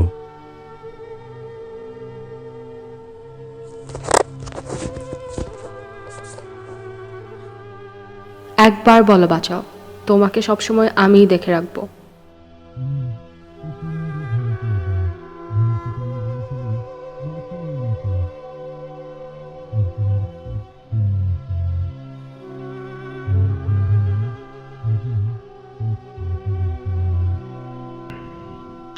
আসলে শয়তান হুজুরদেরকে এহতেশামের চোখে ধুলা দিয়ে দানব দেখাচ্ছিল, আর এই ধোকার সুযোগে সে এহতেশামের ইচ্ছায় তাকে ধরে ফেলে। এটা ধোকা দিয়ে দেখিয়ে সে তাকে বসে নিয়ে এসেছিল। এরপর এহতেশাম নিজেকে সবসময় একটা প্রাসাদে পেত। আসলে শয়তান ওর শরীর কবজা করে ওকে ওই শরীরের ভেতরেরই ঘুম পাড়িয়ে রাখতো আর স্বপ্ন দেখিয়ে বিভোর করে রাখতো। এত কনফিউজড আমি আগে কোনোদিন হইনি। 2 ঘন্টার আলাপ আলোচনায় আমি এহতেশামের কাছ থেকেও জানতে পারিনি সবকিছুর গোড়া বা শুরু কোথায়। আমি আমার সেই পরিচিত ইমামকে ফোন দিই আর বলি যে তার ওস্তাদ যে আমাকে এহতেশামের কাজটা দিল তার সাথে কথা বলা খুবই দরকার। পরে ইমাম ব্যবস্থা করে দেন সেদিন আসরের পরের একটা সময়। আমি মাওলানা সাহেবের সাথে দেখা করার জন্য যখন আসছিলাম তখন আমার ভেতরে আমূল পরিবর্তন লক্ষ্য করতে লাগলাম আমি নিজেই। অশান্তি, ভাব, অজানা চাপ সবকিছু যেন আমাকে ছেড়ে চলে গেছে। একটা আত্মবিশ্বাস আমার ভেতরে কাজ করতে শুরু করে। আমার সেন্স করা অ্যাবিলিটি জেগে উঠতে শুরু করে। যেভাবে বৃষ্টিতে ভিজলে হালকা লাগে আমার তেমন লাগতে শুরু করে। আর আমিও ঠিক করে ফেলি আজ আমি যাব যেখানে আগে কয়েকবার গিয়েছি, এমন এক জায়গা যা সবাই যেতে পারে না, কারণ সেই জায়গা তার সব সময় তার সেখানকার বাসিন্দারা মানুষ না। হয়তো অল্প কয়েকজন জানে সেই জায়গার কথা। এক একজন এক একভাবে যায়। আমার যাওয়ার পথ ভিন্ন। এর ব্যাখ্যা নাই, শুধু বুঝে নিতে হবে। এর বিশ্বাস নাই, শুধু ঈমান আনতে হবে। আমি মাওলানা সাহেবের রুমে যাই। মারাত্মকভাবে ফ্রেশ লাগছিল নিজেকে, প্রচণ্ডভাবে ভালো লাগছিল। মাওলানা সাহেবের রুমে বেশ কয়েকজন ছিল তখন, কিন্তু আমি এখানে বেজুজের অস্তিত্ব কিভাবে জানি হালকা টের পাচ্ছিলাম। সেই রুমে একটা জানালা ছিল। আমি বুঝতে পারছিলাম সেটার দিকে তাকিয়ে যে বেজুস এখানে ঢুকতো এই দিক দিয়েই। বলেছিলাম না নিজেকে অনেক ফ্রেশ লাগছিল, তাই অবাক হইনি। ক্লু যেভাবে মিলে সেভাবে ধাপে ধাপে মিলছিল অনেক কিছু। মনে আছে আপনাদের গেল রাতে আমির সাহেব কিন্তু আমাকে বলছিল মাওলানা সাহেবের কথা? আমার কতটা ফ্রেশ লাগছিল আপনাদের বোঝাতে পারবো না। মনে হয় অঙ্ক মানে তার অতিথিদের বিদায় করে আমাকে জিজ্ঞেস করলেন, কি খবর তোমার? কেমন আছো? এহতেশামের কি অবস্থা? আমি ওনার বিপরীতে বসলাম। আমি বললাম আমার সাথে কি কি হয়েছে একদম শুরু থেকে। বুঝলাম। কেউ তো সচরাচর নিজের কাজে আরেকজনের হাতে না, আপনি কেন দিলেন? হুজুর, আপনি যা জানেন আমাকে বলেন, কারণ আমি জানি আপনার ব্যাপারে। আপনি নিজে থেকে কাজ আমার হাতে দেননি। আপনি আর পারছিলেন না এই শয়তানি হজম করতে, সহ্য করতে পারছিলেন না। আর কিছু লুকাবেন না। বলতে বলতে আমি দাঁড়িয়ে যাই আর জানালার দিকে ইশারা দিয়ে বলি, হুজুর, এই জানালা কিন্তু অনেক কিছু আমাকে বলছে। আমি কিন্তু জানি আপনার কোনো দায় নাই, কিন্তু সমস্যা কি আমাকে বলেন, কারণ বেজুস আপনার সাথে কম খেলে নাই কিন্তু। তো এটা সত্যি? আসলেই সত্য? কি হুজুর? ওরা বলতো তোমার কথা। কিসের কথা? তুমি আমার মতোই। কি আপনার মতো বলেন তো? মাগরিব হয়ে গেল, নামাজ একসাথে পড়লাম। তিনি আমাকে ইশারা দিলেন তার সাথে যাওয়ার জন্য। হাঁটতে হাঁটতে একটা গোরস্থানে আমরা প্রবেশ করি। মাওলানা সাহেবের কবর জিয়ারত করার পর আমরা গোরস্থানেই তখন হাঁটছিলাম। কেন আসলাম জানো? চুপ করে রইলাম, উত্তর দিচ্ছিলাম না। বেইজুজোর নাম, আপনি আমাকে বলেন তো ও কেন যেত আপনার অফিস রুমে? বসো এখানে। যেবার আমি প্রথমবার হিসামকে দেখলাম না, সেই দিনই আমি ওর ভিতরে থাকা শয়তানের খবর বুঝে গিয়েছিলাম। 10-12 বছর ধরে কঠিন কোনো কিছুতেই আমি ঝাড়তাম না, বুঝবই তো কেন। কিন্তু বিবেকের ডাকে আমি চেষ্টা করেছি কিছু করবার জন্য। সেদিন আমি সব কিছু প্রায় করে ফেলেছিলাম। ওরা তো জানোই আলেম দেখলে গালি দেয়। সেদিন আমি ছাত্রদের সাথে খেয়ে বাসায় আর যাইনি, অফিসেই ছিলাম। পেরেশান তো ছিলাম, কারণ এত জোর আমি আগে দেখিনি। যেমন পেরেশান তুমি, তার চেয়ে বেশি পেরেশান আমি ছিলাম। আমি হেলান দিয়ে বসে বসে আমল করছিলাম জাহিদ। আমার হুট করে মনে হতে লাগলো কুকুর কতগুলো ঘে ঘে করতে করতে আমার জানলা এসে থামলো। দেখো, আমি বুঝি কোনটা আসল কুকুর, কোনটা কুকুর না। আমি একটু পানি ছিটা মারি জানলার বাইরে, আর বকা দিই, চলে যেতে বলি। হেলান দিয়েছিলাম, ঘুম ঘুম চলে আসছিল, তাই অজু করে আবার ওয়াশরুমে গেলাম। আমার খেয়াল আছে গেটটা চাপানো ছিল। আমার হাত ধোয়ার সময় বুঝতে পারলাম ওই শয়তানের বাচ্চাটাই রুমে ঢুকেছে। দরজাটা ক্যাচ ক্যাচ করছিল। আমি অজু শেষ করতে করতে কারেন্টটাও চলে গেল। আমি তো বুঝেছি কারেন্ট যায় নাই। আমি গেটটা খুলে দেখলাম আমার টেবিলের উপর একটা মানুষ বসে আছে, পায়ের উপর পা তুলে। আমি আউযুবিল্লাহ পরে একটা ফু দেই, দেখলাম গায়েব হয়ে গেল। আমি ছেলে পেলেদের কান্নাকাটি শুনলাম নিচতলা থেকে। যাই বাবা, আমি বোকা না। আমি তো বুঝেছি কি খেলা সে খেলবে। আমি একটা ব্যাট নিয়ে বের হয়ে সিঁড়ি দিয়ে নিচে নামতে যাব, তখন ডিম লাইটের আলোতে দেখলাম একটা ছেলে, 12 বছরের ছেলে, শেভ করেছে, মুখে ক্রিম লাগিয়ে।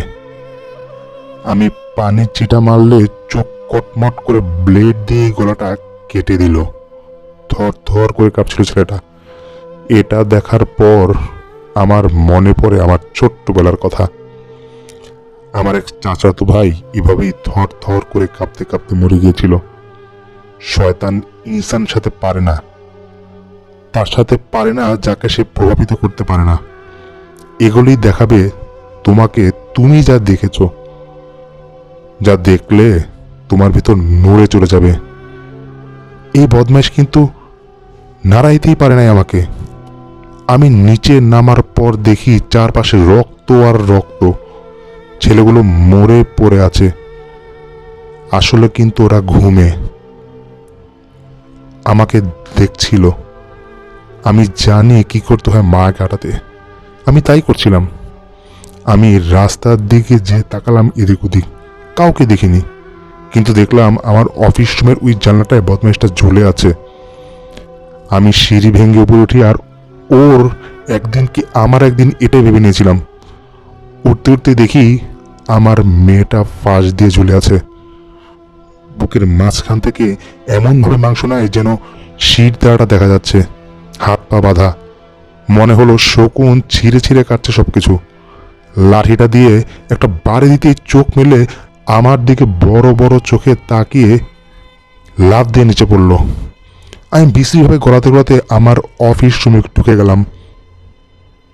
দেখলাম যে সেটাও অফিস রুমে এসে পড়ল। অফিস রুমের দরজা খুলে দেখলাম সেইভাবেই পায়ের উপর পা তুলে আমার টেবিলে একজন বসে আছে। আমার রুমটা যে ঠান্ডা এটা আমি বুঝতে পারছিলাম। ফ্লোরে দেখলাম কবর খোঁড়া, আর মনে হচ্ছিল কবরের ভিতর কেউ দাপড়াচ্ছে। আমি তো জানি কি করছে, কিন্তু দরজা বরাবর কবর খোঁড়া দেখলাম, তাই আমি আর ঢুকিনি। কারণ এখানে যে কোনো কিছু হতে পারে সেটা আমি বুঝেছিলাম, কোনো একটা ক্ষতি হয়তো সেখানে হবেই। আমাকে বলল, বেশি লাফাস না, কত দূর আর কি করতে পারি তার নমুনা আজ হালকা দেখালাম। সরে যা আমার রাস্তা থেকে, নইলে পস্তানোর সুযোগ না দিয়ে আগে তোর কলিজায় হাত দেব, তারপর তোকে ধরবো। আমি তো ফালাক নাচ পরে চারপাশে ফু দিচ্ছিলাম। হুট করেই আমার ডান দিকে, মানে সিঁড়ির পাশ থেকে আমার মেয়ে আমাকে ডাক দিল। এক পলক তাকিয়ে দেখলাম আমার মেয়েটা নিজের মুখ নিজে সেলাই করছে, চোখে মুখে একটা হাসি। ঠিক তখন ওই বজ্জাত আমার একদম কাছে এসে দাঁড়িয়ে গেল। আমি ওর দিকে তাকাইনি, কারণ তাকালে ভালো হতো না। আমি চোখ বন্ধ করে একটা ঝাড়ি দিলাম, দোয়া তো পড়ছিলামই, দেখলাম সব গায়েব হয়ে গিয়েছে। দেখো, এভাবেই ধোকা দিবে। আমরা তো মানুষ, ধোকার কাছে পরাস্ত হই। খেয়াল রেখো। আর শোনো, একটা কথা বলি, যত দিন যাবে অনেক কিছু দেখবে, অনেক কিছু শুনবে, জানবে, অনেক কিছু দ্বারা প্রভাবিত হবে। এটা বলার সময় উনি একটা ছোট নোটবুকে কিছু লিখে আমাকে দিলেন। আমি দেখার পর ওনার দিকে তাকালে উনি আমাকে বলেন, এর সিগনিফিকেন্স বোঝার চেষ্টা করো, অনেক বড় এটা। উনি আর আমি বের হয়ে আসি কবরস্থান থেকে। খেয়াল রেখো, নিজের অজস্র শক্তি ধারা প্রবাহিত হবে তুমি। মনে রেখো, আল্লাহ তোমার আর আমার মালিক। আমি হ্যাঁ বলে উত্তর দিয়ে চলে আসি। আমি ঠিক করে নিয়েছিলাম রাস্তা একটাই।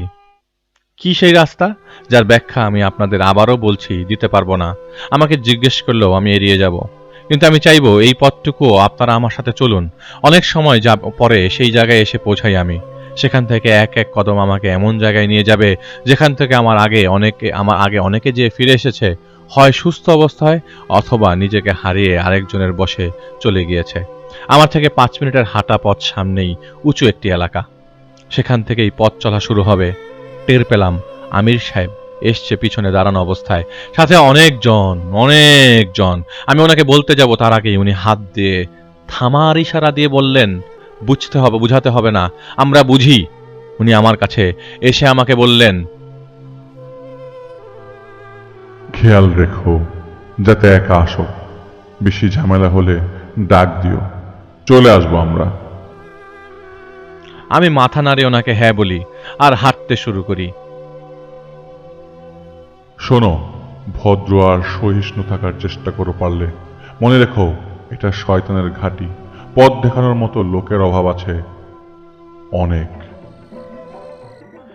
আমি তখন নিচু জমিতে হাঁটছিলাম। সামনে 7-8 ফিট উঁচু বনাঞ্চলের শুরু। আমি কোনোভাবে গাছের শেকড় আর মাটির বাঁক নেওয়া জায়গাগুলোর সাহায্য নিয়ে উঠি। ওঠার পর আমার সামনে ছিল মেঠো পথ বনের মধ্যে। আমাকে হেঁটে চলতেই হতো, কারণ আমি সবেমাত্র মায়ার জগতে ঢুকলাম। কিছুক্ষণ হাঁটার পর একটা খোলা জায়গায় এলাম, যে জায়গাটা গাছ দিয়ে উপরের দিকে ভরপুর হলেও নিচে মাটিতে ঘাসও নাই। গাছের দিকে তাকালে মনে হয় গাছগুলো নিজেরাই যেন একটা জীবন্ত ইতিহাসের সাক্ষী। আমার পায়ের গোড়ালি ব্যথা করছিল। আর এই খোলা জায়গাটার একটা কোনায় আমি কিছু দেখতে পাই। কাছে যে দেখি জায়নামাজ আর পুরনো আমলের জগ সিলভার। সেই জগটা সিলভারের তৈরি, পানি আছে। আমি অজু করে পানি খেলাম একটু, আর আমি এশার নামাজ পড়ে নিলাম। নামাজ পড়ার পর আমার হালকা ঘুম লাগছিল, কারণ আমি ক্লান্ত ছিলাম। আমি চোখ বন্ধ করেই ঘুমাচ্ছিলাম, কিন্তু সজাগ থেকেছি প্রতিটা মুহূর্তে। হুট করেই আমার ঘুম কেটে যায় একটা শব্দে। দূর থেকে ভেসে আসছে পেন্সিল রেডিওর গানের শব্দ। পল্লিকিতি যেমন তেমন, পোকামাকড়ের ডাক তো ছিলই। আমি বসে থেকে বনের ভেতরে চলার রাস্তা দেখছিলাম না। তখন আমি দেখলাম কয়েকজন লাইন ধরে হেঁটে যাচ্ছে আমার থেকে বাম কোনো দিক দিয়ে, 20 হাত দূর। যাদের দেখতে ধানের মাঠের শ্রমিকের মতো মনে হচ্ছে, ধান কেটে ধান নিয়ে বাড়িতে ফিরছে। হাতে ঝুড়ি, মাথায় গামছা, হাতে হ্যারিকেন। তারা আমার দিকে একটু দূরে থাকা অবস্থায় তাদের পেছন পেছন আবছা আলোতেই চলছিলাম। পেন্সিল রেডিও গানটা আমার আরো কাছে আসতে লাগলো আমার দিকে। তাদের পেছনে হাঁটতে হাঁটতে আমি ডান দিকে খোলা আসমান দেখি। সামনে তাকিয়ে এখন আর কাউকে দেখতে পাচ্ছিলাম না। বোঝা পরিষ্কার, আমি হেঁটে সামনে যাই। মাটির পাড় ভেঙে আছে আর সামনেই পানি। আমি দেখতে পাই ছনের নৌকা। সেখান থেকেই গানের শব্দ।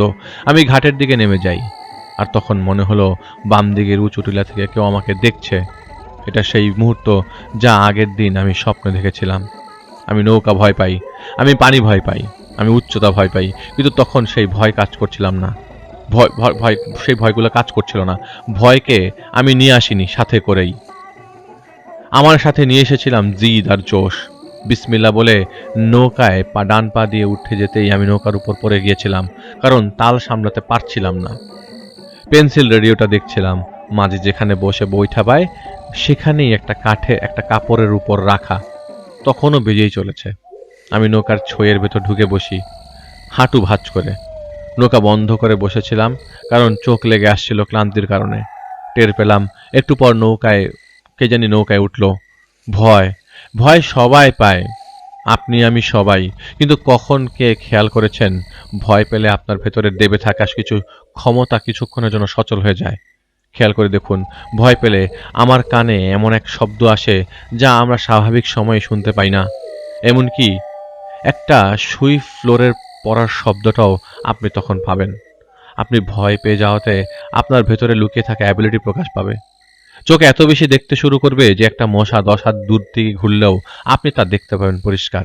ভয় পেলে হয়তো আপনার শরীরে ডিফেন্স মেকানিজম কাজ করতে শুরু করে, ব্রেন একটু বেশি ফাস্ট প্রসেস করতে থাকে, যেটা বিজ্ঞানে হয় ভাষ্য। কিন্তু আমি বলতে চাই, আমাদের সবার ভেতরে এই ক্ষমতা আছে সবকিছু এক্সট্রিমভাবে জানার, বুঝার আর অনুভব করার, যা বড় হবার সাথে সাথেই 80% লোকের ক্ষেত্রে দেখা যায়।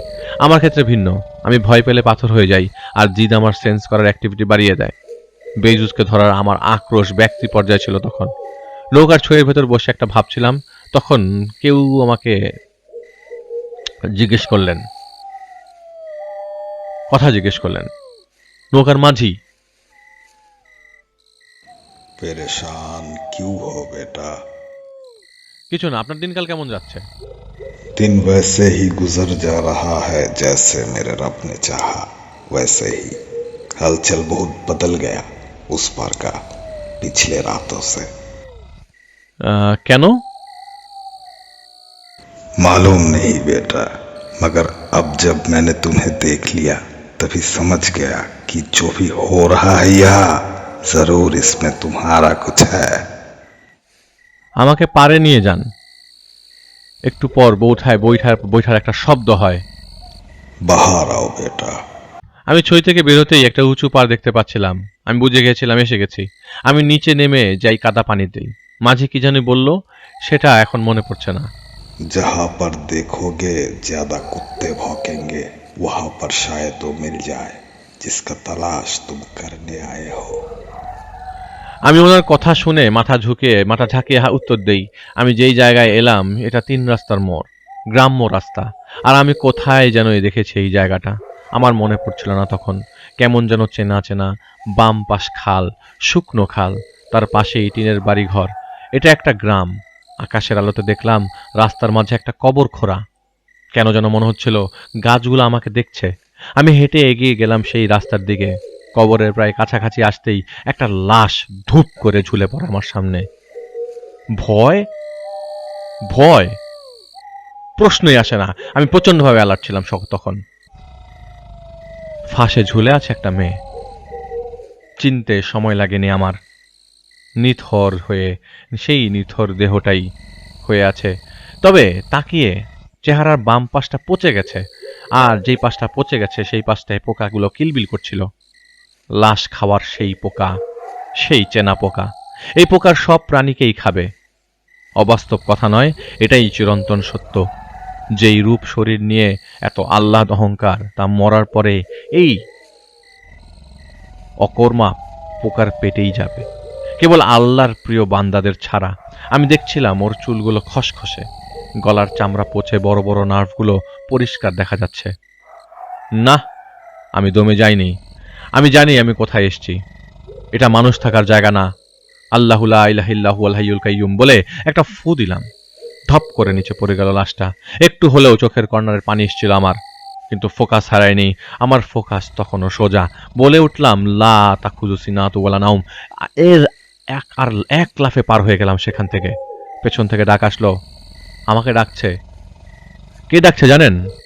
ও ডাকছে। চিৎকার দিয়ে বলে উঠলাম, আল্লাহু লা ইলাহা ইল্লাহু আল হাইয়ুল কাইয়ুম। অনেক জোরে একটা স্টেটমেন্ট দিলাম যে আমি ফোকাসড। আমাকে ধোকা দিতে পারবে না আজ কেউ। আমি পশু পাখির কিচিরমিচির শুনতে লাগলাম। মনে হচ্ছিল এক গাদা জীবজন্তু ডাকতে ডাকতে আমার দিকে আসছিল, তাও বাতাসের বেগে। অদেখা, সব অদেখা, তবু আমি অনুভব করছিলাম। মনে হচ্ছিল তীব্র গতিতে আমাকে এসে ধাক্কা দিয়ে চলে যাবে সেই শব্দগুলো। সেই শব্দগুলো প্রচন্ড ভারী, কিন্তু আমার মাথার উপর দিয়ে, গাছগুলোর উপর দিয়ে যে এই সব পশু পাখিগুলো চলে গেল, কিভাবে বুঝাবো আপনাদের? আমি হেঁটে যেতে লাগলাম পথ ধরে। দেখছিলাম কেউ গাছের পেছন থেকে আমাকে দেখছে, কেউ ডালে বসে দেখছে, কেউ দুই পাশে ঘিরে থাকা বাগানের ভেতরে দাঁড়িয়ে আছে। আর একটু সামনে যেতেই অবাক হয়ে গেলাম। একটা রাস্তা সোজা গিয়েছে, আর একটা রাস্তার ডানে গিয়েছে। ডান দিকে রাস্তার ডানে একটা বড় পুকুর, বামে ডিপ টিউবওয়েল। একজন মহিলা সেই টিউবওয়েল চাপছে, আর এটা আমার সেই পরিচিত জায়গা। 10 বছর আগের সেই অবস্থায় অবাক আমি হইনি, একদমই হইনি, কিন্তু ধীরে ধীরে বুঝতে পারছিলাম যে আমার যন্ত্রণা তা ভেসে উঠবে এখানেই। সেই সময় আমি দেখতে পেলাম আমার সামনে থেকে কয়েকজন ভিনদেশী লোক একটা বাচ্চাকে কোলে করে নিয়ে আসছে। গ্রামের বাচ্চাদের যেভাবে কোমরে কালো সুতার সাথে ঝুনঝুনি আগে বেঁধে রাখতো, সেই ঝনঝনের শব্দ শুনছিলাম। আমি পুকুরে তাকাতেই ধক করে একটা সুর ধক করে উঠল ভেতরটা। একটা ব্রিজ পুকুরের উপরে, কোনো এক পার থেকেই সেই ঘাটের দিকে, পুকুরের উপর ব্রিজ, আর ওদের কোলে বাচ্চা। কিছু বোঝার আগে দেখলাম সেই জীবন্ত বাচ্চাটাকে গাঁথুনির ভেতরে ফেলে দিল। বাচ্চাটার কান্নার শব্দ আমি শুনতে পাচ্ছি। থাম থাম বলে চিৎকার দিতে দিতে সেদিকে ছুটে গেলাম, কিন্তু যে দেখি ব্রিজ এখনো এই পারে আসেনি, নামার জায়গা নেই, সব পানি। কেউ গাঁথুনি দিয়ে বাম দিকে উকি দিয়ে আমার দিকে তাকিয়ে একটা ছোট্ট হাসি দিল। গোপনকো, কাউকে বলা যাবে না। কাতুরিটা ভরাট করতে দাও, কয়েক সেকেন্ড, এই তো। চুপ করে দাঁড়িয়ে দেখলাম বাচ্চাটার কান্নার শব্দ আর আসছে না, আর আমার সামনেই ব্রিজটার পুকুরের উপর পড়ে গেল।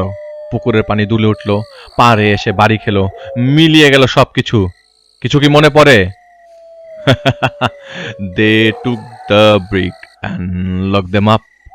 আমি তখন মাঝির বলা কথাটা ফলো করছিলাম, শোনার চেষ্টা করছিলাম কোথা থেকে কুকুর ডাকার শব্দ আসে। কিন্তু আবার আমি সেই টিউবওয়েল চাপার শব্দ পাই। সেদিকে তাকিয়ে আমি দেখতে পাই সেই মহিলা তখনও টিউবওয়েল চাপছে, আর আমি তার দিকে এগোতে এসে হেঁটে যেতে শুরু করে টিউবওয়েলের পাশে জঙ্গলের ভেতর। আমি তার পেছনে হেঁটে যাচ্ছিলাম, কারণ সে আমার পথ দেখাচ্ছিল। এখানে শয়তান তো থাকে, কিন্তু এক শয়তানের কিন্তু অনেক শয়তান শত্রু থাকে। আমি তার সাথেই চলছি জঙ্গলের ভেতরে রাস্তা দিয়ে দূরত্ব রেখে। চলতে চলতে উঁচু ঢিবি দেখতে পাই আমি, আর ডান দিকে আরো একটা পুকুর। আমি এই জায়গা আগেই চিনে ফেলেছিলাম, কারণ 10 বছরের স্মৃতি আমার। আমি জানি এই উঁচু ঢিবিটা পুরাতন কবরটা 30-40 বছরের। হালকা এগোতেই দেখলাম কলসিটা রেখে দিল সেই মহিলা। এটা ছিল থামার ইশারা। আমি তাকে দেখলাম বাঁশ বাগানের উপর লাফ দিয়ে উঠে উপরে চলে যেতে। থামার ইশারা হলেও আমার এক ঝলক দেখতে মনে হচ্ছিল এই একটা জায়গা, আমি জানি কোথায়। তাই আমি সেদিকে হেঁটে যেতে লাগলাম। ঠিক সেই সময় পেছন থেকে কলস আছাড় মারার শব্দ আসলো। দেখলাম সেই মহিলায় ডান হাতে হ্যারিকেন, আমি আর বাম হাত উঁচু করে আমাকে ইশারা দিচ্ছে থামার জন্য। আর এরপর সে হাঁটতে শুরু করে হ্যারিকেন নিয়ে। আমি তার সাথে হাঁটতে শুরু করি। সবসময় দেখেছি অজস্র চোখ আমাকে উপরের গাছগুলো থেকে দেখছিল। আমি হাঁটছিলাম সেই মহিলার পেছন। এমন এক জায়গায় এসেছি, সেই জায়গাটা নিকষ কালো, কিন্তু আমি তো জায়গাটা চিনি।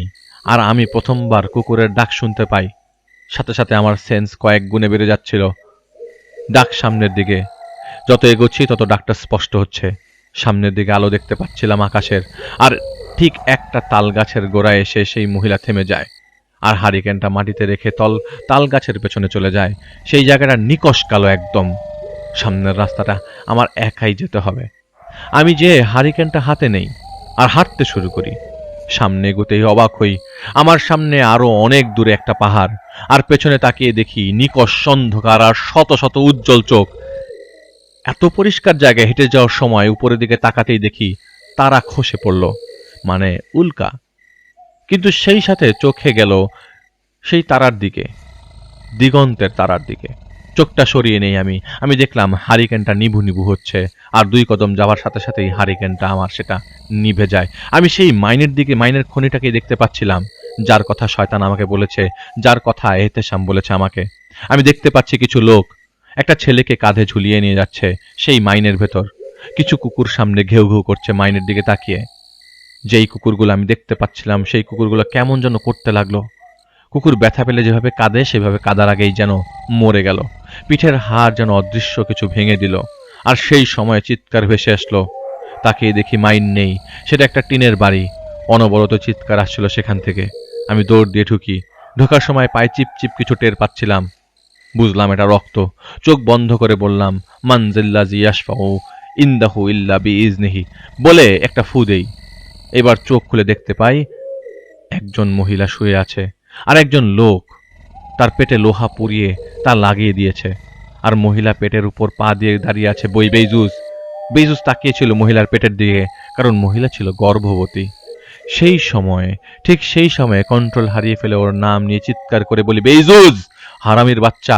ও আমার দিকে তাকিয়ে, সেই সাথে মহিলার আর পাশে দাঁড়িয়ে থাকা লোকটাও বেইজুজ সেই মহিলার উপর পা দিয়ে চাপ দিয়ে সেই মহিলাটাকে পিষে ফেললো, আর সেই লোকটাকে এক ধাক্কা দিয়ে মেরে ফেলে দেয়।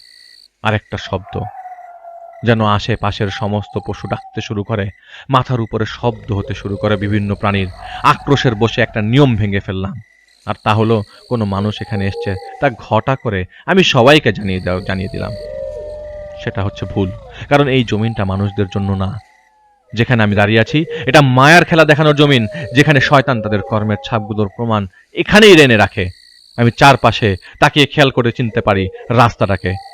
এবার যেই জায়গায় সামনে দাঁড়িয়েছিলাম, সেই জায়গাটাকে হারিকেন নিয়ে আমি সামনে এগিয়ে আসছিলাম একা একা।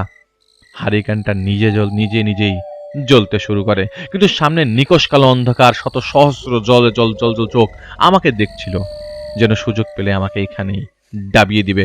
আমি হারিকেনটা বাম হাতে ঝুলাই। শব্দ ভেসে আসছিল অনেক প্রকারের। আমি সেই জায়গায় দাঁড়িয়ে এবার চিৎকার করে বলতে থাকি, আমাকে অনেক ধরার শখ, তাই না? আয়, আমায় ছুঁয়ে দেখার সাহস দেখা। এটা বলতে বলতে পকেট থেকে বের করি জমজমের পানির ছোট বোতল। এই বোতলটাই আমির সাহেব আমাকে দিয়েছিলেন এখানে আসার আগে। আর আসার আগে এটাও বলেছিলেন যেন কেন এমন হচ্ছে এহতেশামের সাথে তা তিনি জেনেছেন। আমার এখন এখানে আসা লাগবে না, তাও আমি এসেছি। আর এই কথাগুলো ইচ্ছা করেই আমি শুরুতে বলিনি। জমজমের পানির সামনে একটু ছুঁড়ে মারতেই যেন টন টন ওজনের গাড়ি কয়েকটা লাফিয়ে লাফিয়ে দিক সেদিক সরে গেল। আমি একটা তাচ্ছিল্যের হাসি দিয়ে বলি, পালোয়ানেরা পানি ভয় পায়। পালোয়ান না, এক একটা মালাউন্তরা। এটা বলার পর আমার উপর পানি ঢেলে দিয়ে হেঁটে আসতে শুরু করি। আমি যেখানে দেখানো হচ্ছিল আমার পরিচিত একটা এলাকা, তাই আমি জানি এখানে আমাকে নিয়ে এসছে সেই মাঝি কোথায় আছে। খুব শান্তভাবে হেঁটে বেরিয়ে এসছি। বারবার আমার সামনে হাত এসেছে, দা এসেছে, ছুরি এসেছে, কিন্তু আমি তো থামিনি। আমি হেঁটে চলে আসি পাড়ের কাছে, যেখানে মাঝি অপেক্ষায় ছিল। ये क्या किया तुमने? तुम्हें ऐसा नहीं करना चाहिए था।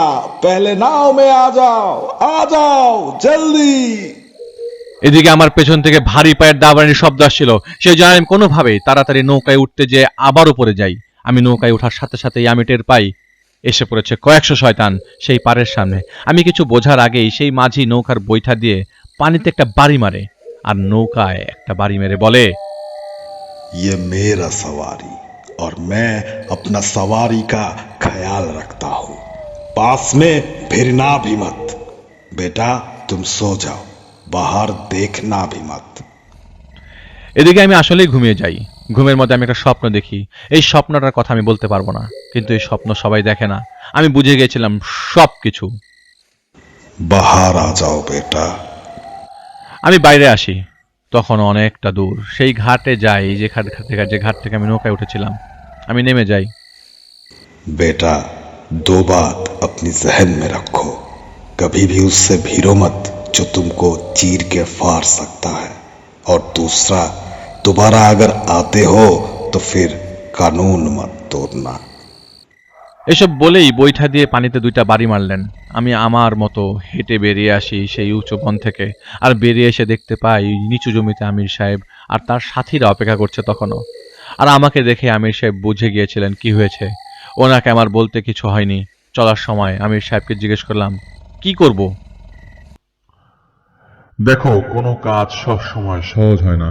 কিছু কাজ শেষ করার জন্য ভিন্ন রাস্তা বের করতেই হয়। এহতেশামের মা এর জন্য দায়ী। উনি কেন বাচ্চা হয় না দেখে এগুলো করতে গেল? আর উনি কি জানতো না এর ফলাফল কি হবে? যখন কেউ ডেসপারেট হয়ে যায়, তার তখন ভালো মন্দের এমনকি ফলাফল কি হবে পরে তা হিসাব করার জ্ঞান থাকে না। সেই জন্যই দেখবে কেউ মানুষ খুন করে পরে পস্তায়। সে পস্তায় এই ভেবে যে একবার একটু শান্ত হয়ে ভাবতাম যে ওকে মেরে ফেললে পরে কি হবে, তাইলে হয়তো আমি এমন করতাম না। কিন্তু সেটা পরে, আগে সেটা করে ফেলে। আমি ওনাকে জিজ্ঞেস করব কেন করলে এগুলো উনি। আমির সাহেব দাঁড়িয়ে যান। দেখো, মাওলানা কিন্তু জানে কেন এমন হচ্ছে, তুমিও জানো কেন। এতেশাম হওয়ার পর আরেকটা বাচ্চা হলে সেই বাচ্চা ওকে দিতে হতো, মানে এতেশামের ভাই। তোমাকে তো বললাম কিছু ভেবে না করার পর অনেক ভাবনা এসে জুড়ে যায়, তাই তিনি আর 2 ছেলে নিয়ে দূরে সরে গেছিলেন। এখন ইবাদত করে নিজের পাপের জন্য তওবা করে যাচ্ছে। এমন লোককে কষ্ট দেওয়ার দরকার নাই। আল্লাহ তাকে অবশ্যই ক্ষমা করবেন যদি সে আল্লাহর অনুগত্য মেনে চলে, আর সে চলছেও। সে তার কর্মের প্রায়শ্চিত্ত করে যাচ্ছে। আর বেইজুজ এখানে আসাটা তার জন্য পাপের শেষ ফলাফল। যদি এতেশাম মরে বা বাঁচেও, তার মাধ্যমেই তিনি তার পাপ থেকে মুক্ত হবেন। এখন বিষয় হলো এমন কিছু করতে হবে যাতে বেইজুজ আর থাকতে না পারে। সব কিছু তো মোটামুটি করলাম আমরা, কিন্তু কাজ হচ্ছে না। এখন প্রশ্ন হলো, কি করবে তুমি? জানি কি করব। ওরে দাফন তো দেয়া লাগবেই, তাহলে কাফনের কাপড়ও লাগবে। বলে দেই যে এহতেশামের জন্য কবর খুঁড়তে, বাকিটা আল্লাহর ইচ্ছা। মানুষ তোমাকে পাগল ভাববে। আমি কোনোদিনই বা কারো কথা গুরুত্ব দিয়েছি বা কারো কথা শুনেছি বলেন? আমি আর উনি ওনার সাথীরা চলে আসি। পরদিন দুপুরে আমি মাওলানা সাহেবকে ফোন দেই। আমি ফোন দিয়ে বলি হ্যালো, বা সালাম না দিয়ে চুপ করেছিলাম। উনিও চুপ ছিলেন। মাওলানা সাহেব এহতেশামের মাকে সব বলে দিলেন। কষ্ট লাগলেও এটাই ছিল পন্থা। রাত তখন 9টা। এহতেশামের মা দেখে গিয়েছিল এহতেশামকে শেষবার, কারণ এভাবে ওকে রাখলেও ধীরে ধীরে ও মারা যাবে, আর আজ তো ঝুঁকি আছেই। মাওলানা সাহেব নিচে দাঁড়িয়েছিলেন, সাথে ছিল এহতেশামদের আত্মীয় স্বজন, আর উপরে এহতেশাম গজরাত ছিল, সেই জন্য তিনি উপরে চলে যান, আর আমি আমার মতো উপরে উঠতে থাকি আস্তে আস্তে। নিচে ছিল মাদ্রাসার ছেলেপেলে, এহতেশামদের আত্মীয়, সবাই আমাকে দেখছিল, ভাবছিল এই লোক কিভাবে করে এগুলা। আমি মেইন গেট খুলে ঢুকি। করিডোরের সামনে ডাইনিংয়ে এহতেশাম বসা। মাওলানা সাহেব আটকে রেখেছিলেন ওকে সেখানে। দেখলাম ভেতরের রুম থেকে আমির সাহেব বের হয়ে এলেন। ধীরে ধীরে পাহারাদার বাড়তে লাগলো। আর এহতেশাম এখন সেই পর্যায়ে, যেই পর্যায়ে ওরা কথা বলে না, এই পর্যায়ে পজেস্ট যে তারা মরার সময় ঘনিয়ে আসে, কারণ যে তাকে ধরেছে সে তার কাজ শেষ করে ফেলেছে প্রায়। আমাকে উঠে দেখে বসে। কাঁধে নেওয়ার জন্য এসেছে। আমি কাফনের কাপড়টা হাত থেকে টেবিলে রাখি।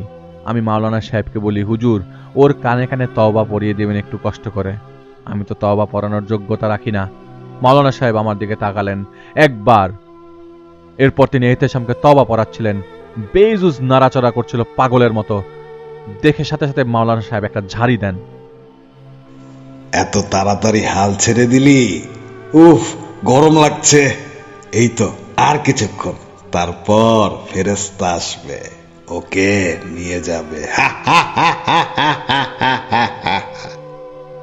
আমি ওর কাছে যেয়ে বসে ওর মাথায় জমজমের পানি দিয়ে বলি, এহতেশামকে নিতে আসবে না, তোকে নিতে আসবে। আর এহতেশামের রূহ নিয়ে যাবে সুগন্ধ মেখে, আর তোর রূহকে নিয়ে যাবে ফেরেশতারা নাট ছিটকাবে, বলবে এমন পাপী যার রূহ থেকে গন্ধ আসছে। জাহিদ, এহতেশামকে মনে করিয়ে দাও সওয়াল জবাবের কথা।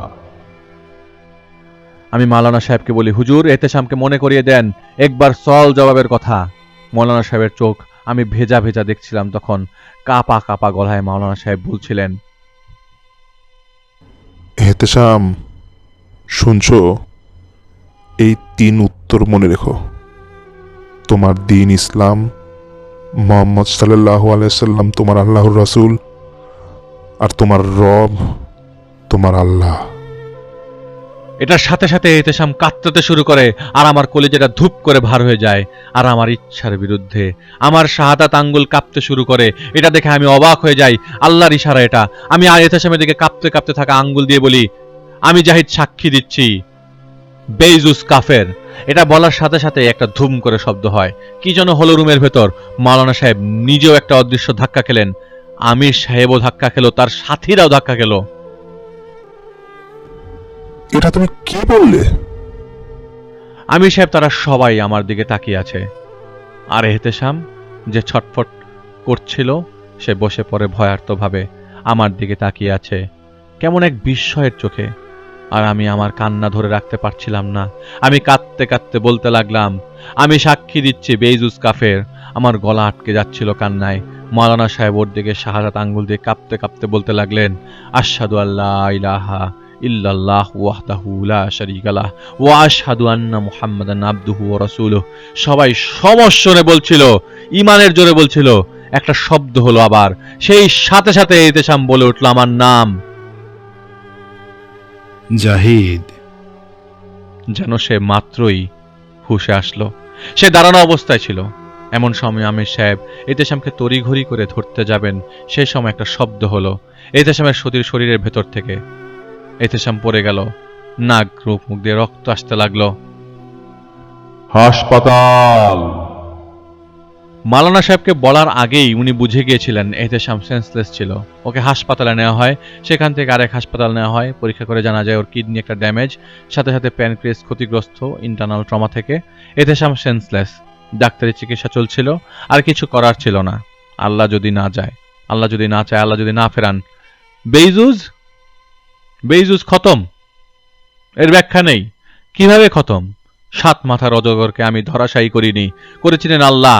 সব কাফেরকে ধরাশায়ী আমার আপনার মালিক আল্লাহই করেন। সব জালেমকে তিনি ধরাশায়ী করেন এবং করবেন যদি সেই জালেম আমি বা আপনি হই। তো মনে রাখবেন, আমাকে আর আপনাকে ধরাশায়ী আল্লাহই করবেন।